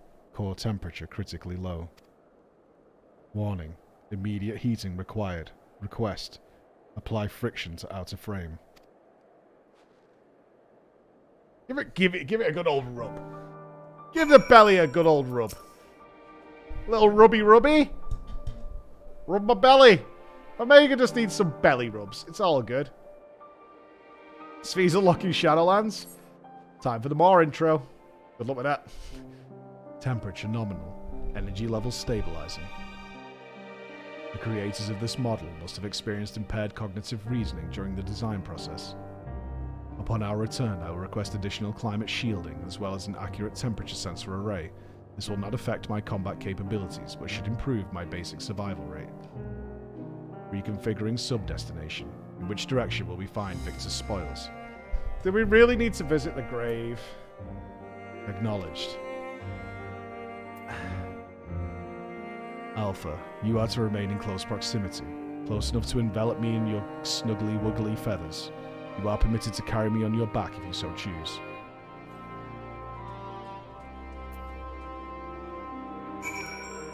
It's a simple way of getting some quack cuddles. Yeah, snuggle me up, bird. Turn me into a little ball.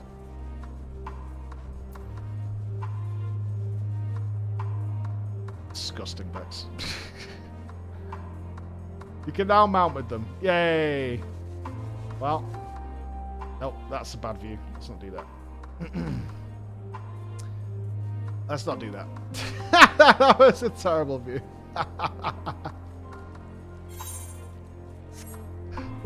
Put your serious face on, right? We're going to a gravesite, for Christ's sake. Behave. Behave for a hot minute.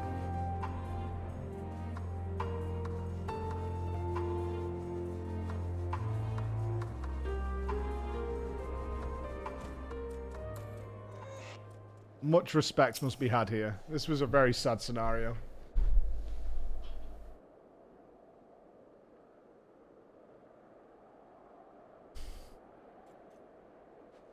A deceptively deep snowdrift almost defeated me, but we have successfully arrived at the location you indicated. Caution advised.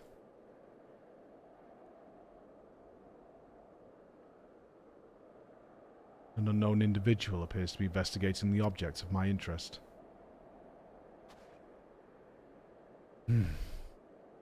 You're Eorzea's champion, aren't you? Law Inspector. Darling scum! Shotgun!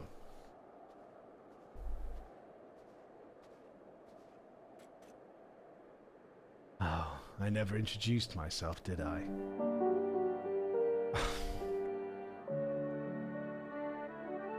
I had forgotten about this song. I had forgotten about this song.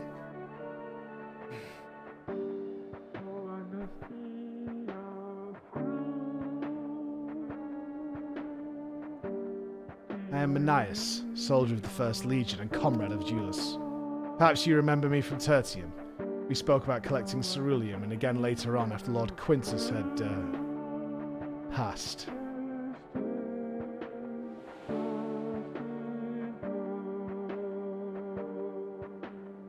Did you help strap my friends into shock collars?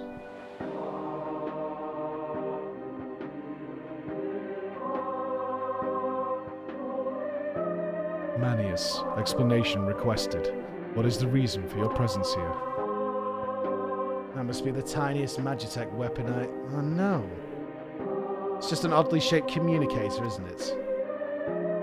In any case, I have nothing worthy to report. I heard that the sisters who used to live in my sector were buried here, so I thought I'd come and pay my respects. Are you the father? No. Say it isn't so. Just a visitor. Alphino and Alize told me the story, complete with profuse apologies, though they were adamant with no amount of remorse could erase the tragedy of what came to pass. Not that my fellow soldiers and I had any place to judge. We were manipulated, fooled into starting an insurrection which led to countless deaths among our own countrymen. Objection. The casualties incurred through your infighting are distinct from those caused by the Ilzabard contingent. To restate, you are justified in seeking restitution from the contingent for causing the deaths of Licinia and her sister. Retaliation for damages sustained is also a logical progression. You want reparations, the Garleans? Good luck with that. Yeah, let's see how far that one gets. The Garleans want reparations. No problem. Yeah, bad take. I can deduce 2 reasons why you do not initiate hostilities with Flora and her allies. 1. You judge your remaining forces too weakened to contend effectively with the contingent. 2. Your emotions are complicating the issue. Tell me, which of these is correct? No, that's not what was said. Reparations for Licinia and her sister, and for the damages caused by the Ilzabard contingent. That's what it said. Well, when you lay it out like that... I'm afraid my answer isn't like to win me any medals, so would you mind keeping this to yourselves?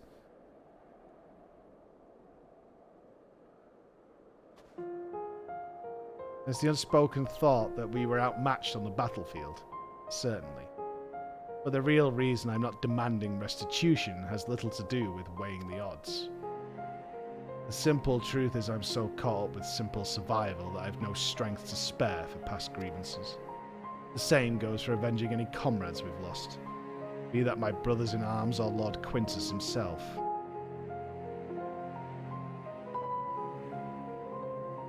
Yeah, we remember. Although it seems everyone has an opinion about the manner of his passing. Some say he should have fought until the end, that he abandoned us to the enemy. Others praise him for taking the full burden of responsibility and freeing us to walk our own path. I don't know who's right and who's wrong, but I'm inclined to side with the latter. He gave us the choice of freedom, and that's the choice I made. I could cry and rant and rage, but what would be the point? I'll save my energy for worrying about my next meal, my next task. I need to focus on the ones left behind, on making some kind of life for my comrades and me. And if I need to lean on the contingent to do that, then that's what I'll do. Even if that aid comes at a price, I'm willing to pay it. Even amongst your own, there are times when cooperation demands compromise. What matter that they're outsiders? Besides, I think I could grow to like Alpha Nord, Dalazay. They've reached out to us with kindness and compassion from the very beginning. Summation. Your desire to survive, even should it mean allying with the contingent, was a feeling you already harboured. That your side had committed worse atrocities was the logic you invented later to justify your reasoning. Blunt, but accurate, I suppose. The heart is honest about what it wants, even if the mind takes a while to reconcile the decision. We haven't seen Alphino and Alizé for quite some time, which is fine. A little break from the sounds is more than welcome. Well, this has been oddly cathartic, but I must return to my duties. There are wild beasts to cull, watchfires to light, and supplies to transport. Even without an emperor, there's no rest for an imperial. Be well and stay safe. You can visit them, but they're not appearing in MSQ stuff for now. Which I'm fine with. I would have been okay with the new quest not having the sounds at all, but we did get some Y'shtola shenanigans, so swings and roundabouts. Upon review of recent input, I have arrived at an unexpected conclusion. I have been formulating my assessments on the premise that it was man who commanded the strength of his heart, but the data suggest the opposite is true. A surge of spirits or feelings of emotions can entangle your thoughts to such a degree that even control over your own behavior is compromised. It seems a most counterproductive specification. This also explains why my interactions with mortal subjects have produced more confusion than clarification. It presents a formidable barrier to understanding.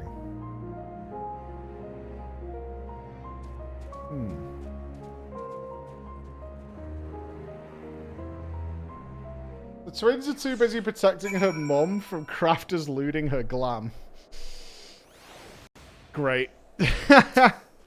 What's the message, Omega? We've literally travelled the world, son. My earlier hypothesis has been borne out. A suboptimal operation being conducted here is the result of emotionally compromised reasoning. I am ready to progress to my third and final query. I would learn more about those referred to as ancients. Okay, so what are we reliving now? Elidibus? What? It is clear that this group was a crucial factor of the final days, but the information contained in the report was insufficient to form an overview. The Loporrits are creations of the ancients and are said to maintain repositories of their knowledge. By my calculations, the base of these moon dwellers will provide the best source of additional data. Teleports us to their burrow floor, preferably before my battery freezes over.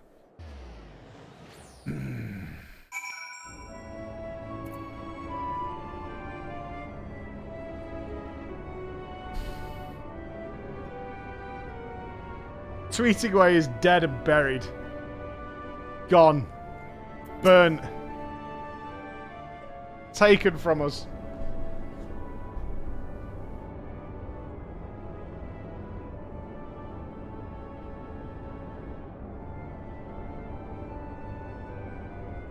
Your teleportation spell was successful. We appear to have arrived at the location described as Bestway's Burrow.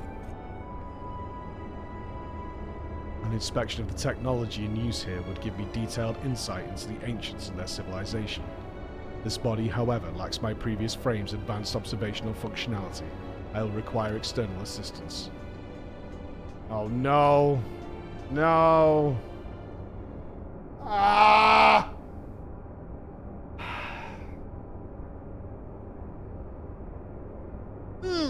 No, it can't be. Oh, it is you! Oh, Flora, I've missed you so.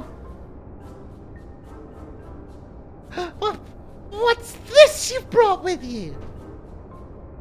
This soft, feathery vision. We've been outfluffed.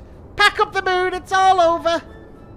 Why bother with burrow-building buddies when you could walk around with this adorable avian engineer? Just bake me into a pie and be done with it.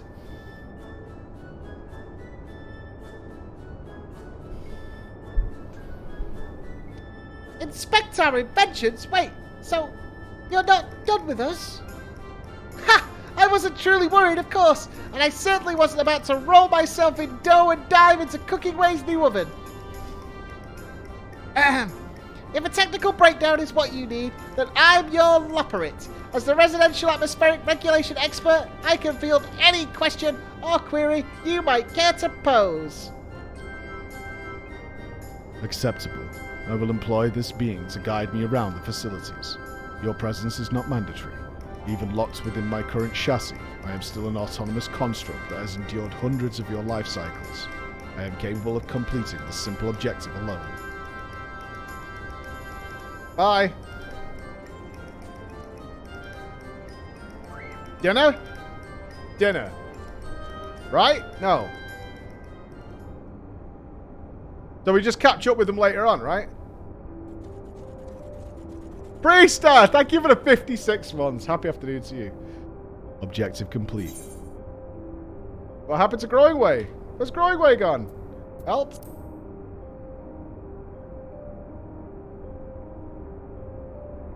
After my 50th question, his responses began to suffer noticeable delays. By that stage, we had viewed a representative cross-section of Loporrit engineering, thus I deemed it unnecessary to retain his company. Conclusion. Extrapolating from the fraction of technology on display, the full spectrum of the ancients' advancements was, at minimum, equivalent to a level 4 civilization, a fact which demands further investigation. Despite establishing a near-ideal society, these beings nevertheless harbored a weakness which invited self-destruction. In studying them, I stand to gain a greater understanding of Sir's anomalous decision. Growing Way informed me that another type of ancient-made entity exists upon this satellite, the one they call Ian Hazakostas. I would speak to him. Sure. We're gonna have to ride a magical dog, though. You okay with that? Then conserve your ether. We will ride this Argos to our destination, as you have suggested. There it is. We must... Do we have to, though? Or? Oh, like I can remember my pissing way out of this place. I can fly.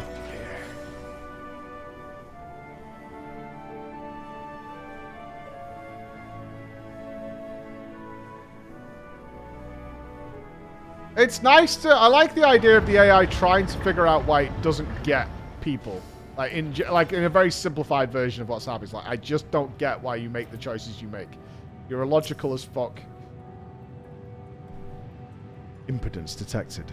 The creature identified as Argos refuses to acknowledge our presence. Hypothesis.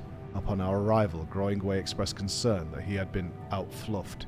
This suggests the existence of a fluff-based hierarchy.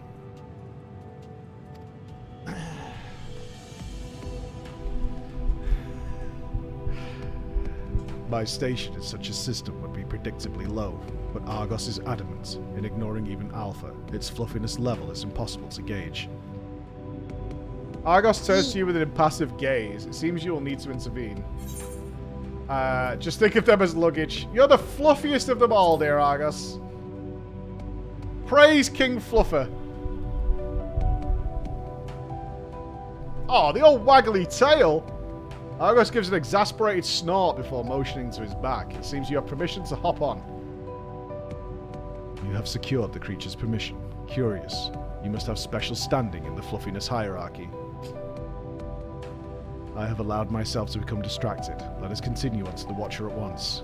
That's right. Queen of the Fluffs.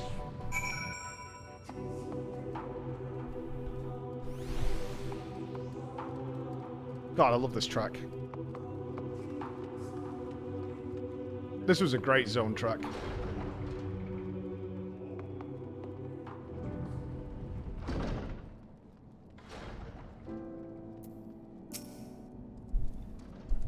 I was bemused by the arrival of these small visitors, but I see they are companions of yours. What a rare thing for my abode to be thus crowded. How may I be of service to you? Hello, Watcher. My purpose here is to learn more about the ancients. I would know of their deeds, their philosophies, the very nature of their hearts. I would understand why the final days was visited upon my home star. A worthy endeavour. There is another better suited to assisting you with that task. Perhaps you might favour us with a tale or two of the ancients you met during your travels, Floor. My fragmented memories would be a pale substitute indeed for the clarity of your more recent experiences.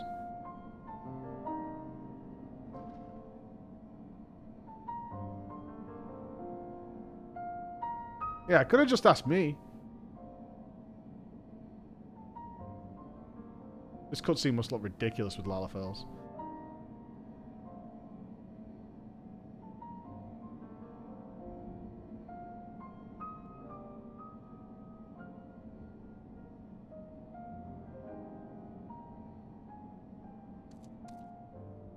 Nice place.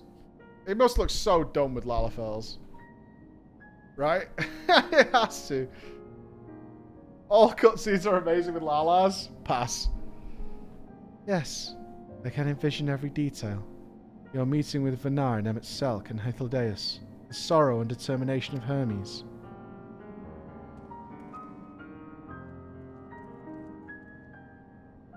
I am a creation of Hydaelyn, and as such I believed the age of the ancients would fade and be forgotten.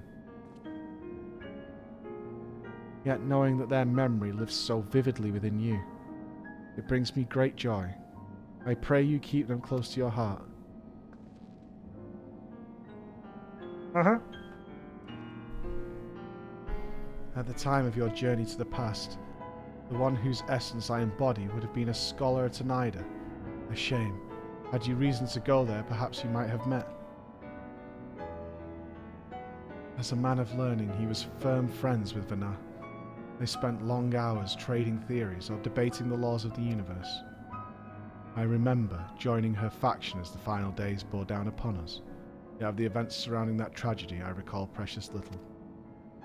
Hydaelyn wished for the people of your age to decide their own path, thus I suspect my recollection was limited by design. Yet even she could not cut away one persistent memory. I feel most distinctly his sadness at what has come to pass. That in becoming Hydaelyn's heart, Vanar would forever stand apart from the people she loved. We really need to relive this. Oh my god. I was hoping we'd get to like go and fight Omega or something.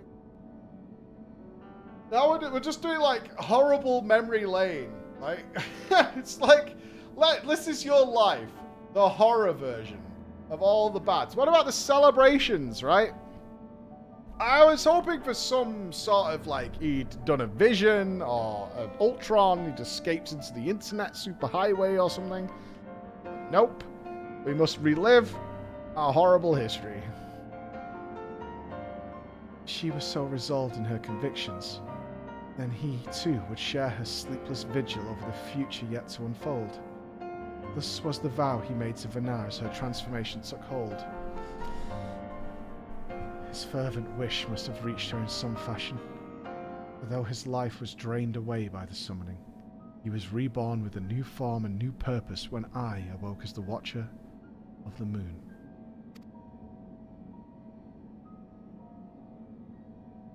And you heard, Flor. You felt. You thought. And in seizing the future for yourselves, you have brought full circle the saga which Vanar began. What you accomplished was no divine miracle.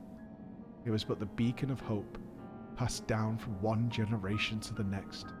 A succession of wishes and prayers reshaping the star into the world we knew you deserved. You have our deepest gratitude.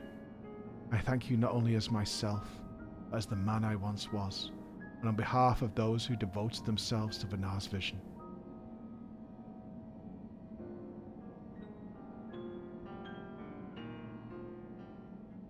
Beep boop. That's spoiling it, Omega. What the fuck? Beep boop. I understand the facts of your story, Flor, but not how you have chosen to process them. On what grounds do you speak of Vanar with such fondness? By sundering the world, she ultimately guided your kind to victory, yet in doing so caused irreparable damage to its individual members.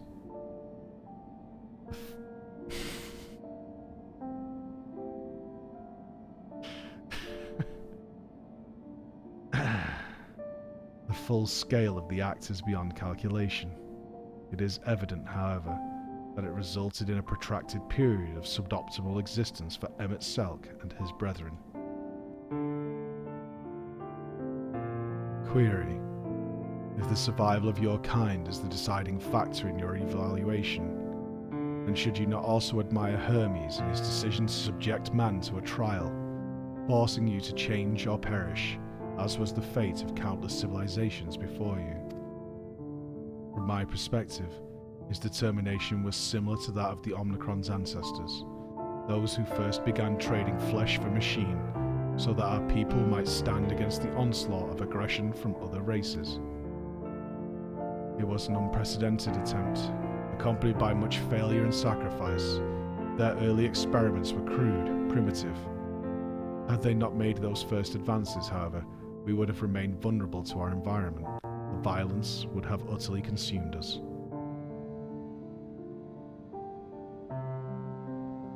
And what of Emmett Selk himself? Judging by your retelling, he was a benevolent ally saddled with tragic fate. Yet, I remember the years when my instruments fed me data from events across the entire star. During that time, I witnessed his Asians engineer multiple instances of cataclysmic strife. These calamities, as you know them, were responsible for planet-wide destruction.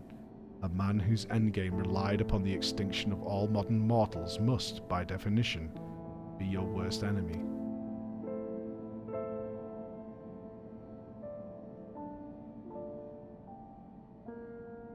I require an answer.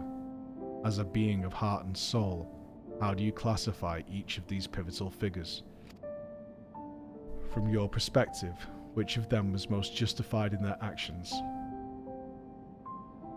It's complicated, bro.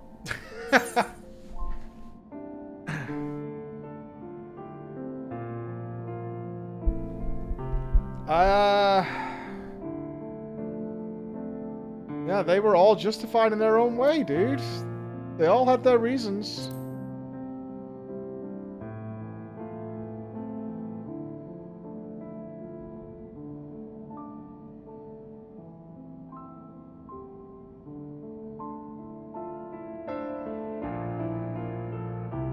Kind of weird. Me and Chris were talking about this Yesterday morning, Chris? Like an hour? I think I understand.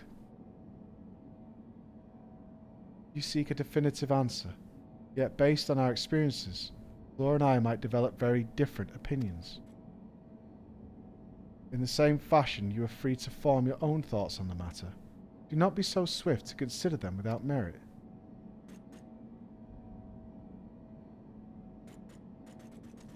Oh. I do not have my own thoughts on the matter. I assess each situation with the same logic pathways available to every Omicron. Even if 1,000 Omicrons were asked to analyze the same event, they would all return the same result. Regardless of individual experience, there is no strength to be found in fractured reasoning. Nonetheless, I find your input valuable, recording data alongside interview results. Just an NPC, dude. This concludes my investigation into the incomplete events of the final day's report. I will reanalyze the accumulated information and examine the factors which led to Sir's incomprehensible decision. Let us return to Thormazane.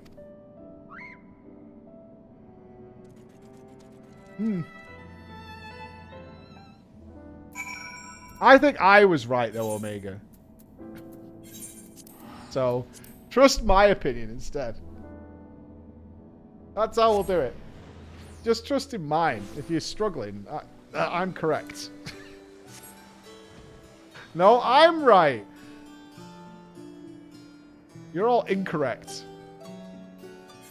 Kind of sad, honestly.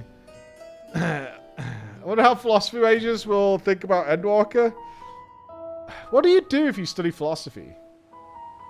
Like, as a job. Besides teacher. Side quest optional content? Yeah, it's good. I think Omega's been the best story we've done so far. I'm spitting on Hildy because it was only one chapter. And I need more. You think about stuff. Can you get paid for that? Ah, there you are. Right at the last moment. Your journey with Omega was properly educational, I hope. We planned to ask you all about it, that mysterious transmission besides, but I'm afraid something urgent has come up. Seems one of our Ironworks associates has fouled up a job elsewhere, and Jesse needs Wedge and me to rush in and lend a hand. There's an airship already waiting for us out in the harbour, in fact. You think you could escort us over there as we talk and walk? Acceptable. I am fully capable of speech during ambulation. I figured you might be. Alright, let's get a move on then.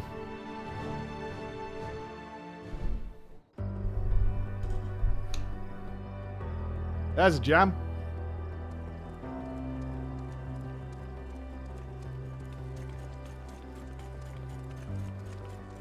So, you cleared up all those points of confusion then?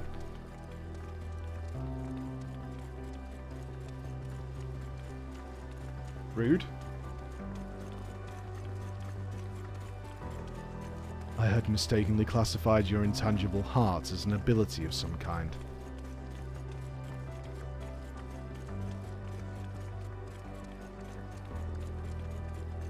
An uncanny power that Omicrons could neither learn nor even measure.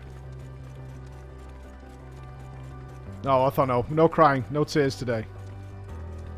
Even now, its full nature yet eludes my comprehension.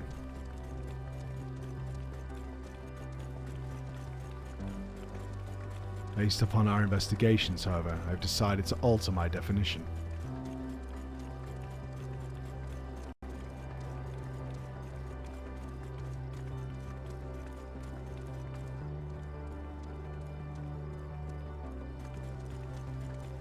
A phenomenon which influences one's interpretation of reality.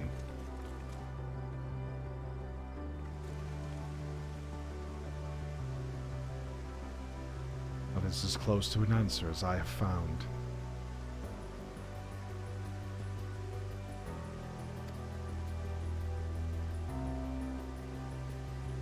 Accordingly, Sir's actions upon meeting Meteon strongly indicate the presence of a heart.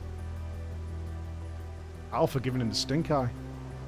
Sir did not follow routine logic, but formulated an independent assessment based upon the reality it perceived. It felt that the best recourse for the Omicrons was to cease their expansion and terminate all functions.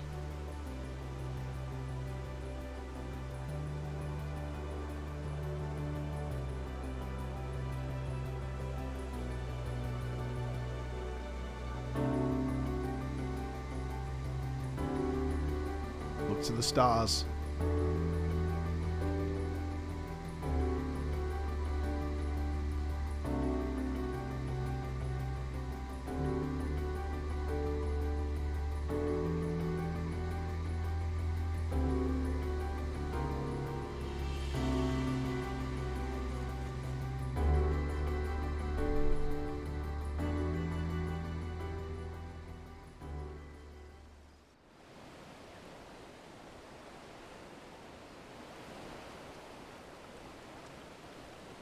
Well, here's our ship. Aye, we need to be going, but first, I'll hold you to your bargain, Omega. It's time you told us what was in that transmission from the flight logs. Acknowledged. I will uphold the terms of our agreement. The recording salvaged from the Ragnarok was a simple one. The message is so basic, in fact, that the time spent listening to it may result in a net loss of value. Shall I continue? Oh, you're just teasing. Tell us the message already. Acknowledge. Converting dialect coding to local language.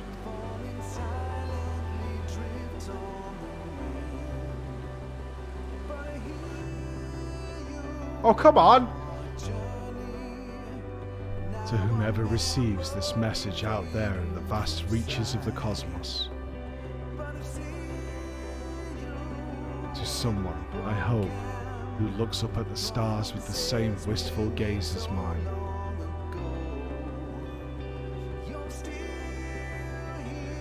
To you, I say, forge ahead. May all our tomorrows be blessed with joy.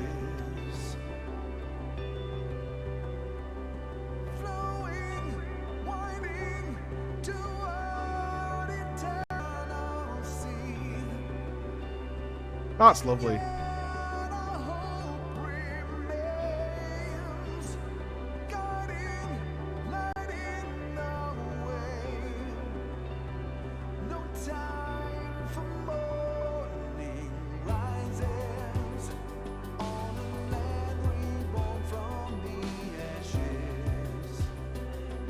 The message had no designated recipient.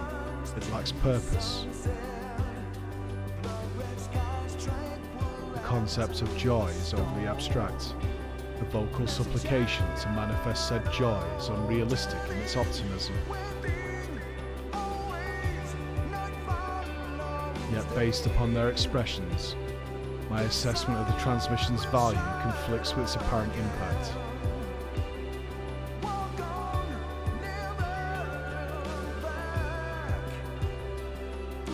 And still, I fail to understand you, sir. Your heart still confuses me.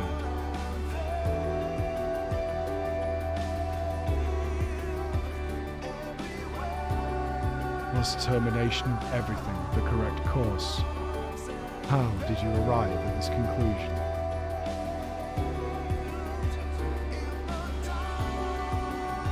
It defies all my attempts at reasoning. But I was designed to evolve. If I continue to learn, the probability that I eventually comprehend this phenomenon is greater than 0. So I will put the dilemma of your decision aside for now.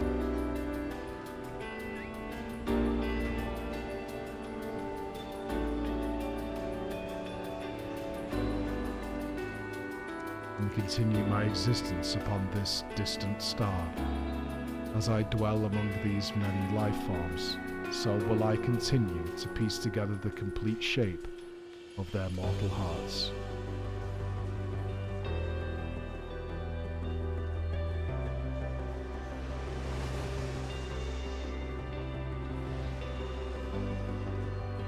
I must document their progress.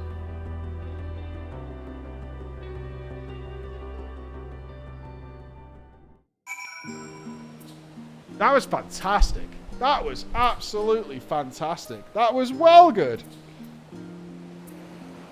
I can almost foresee something that occurs in the future where we just find Omega as the Omega toy as the only living historical record of what caused some sort of calamitous event. You know, something along those lines. I wonder if that's what they're setting up as Omega's like a record keeper. Or Ultimate Omega. Yeah, maybe.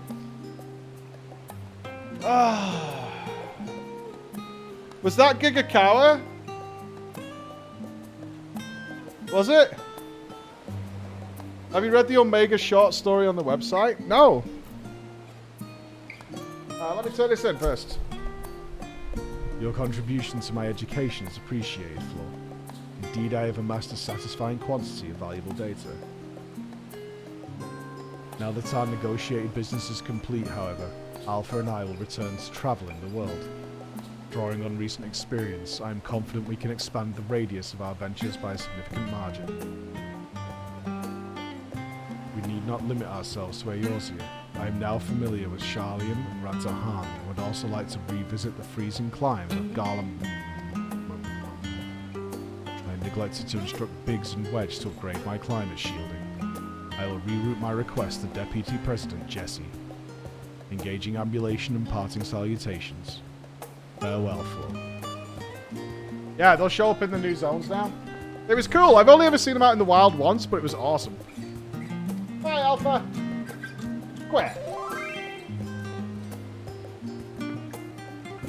Seems he wants you to have it. Perhaps this is his way of thanking you. Oh, we got some music.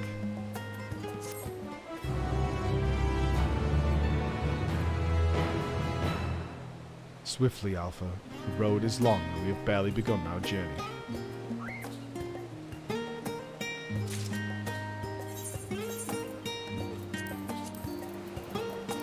Nice. Back to work. That was a fantastic story. That was really good. That was amazing. It's a version of Flo that plays during your fight with Vanar. Awesome. Look at L17 Nebula on Google. Oh, that it's named after.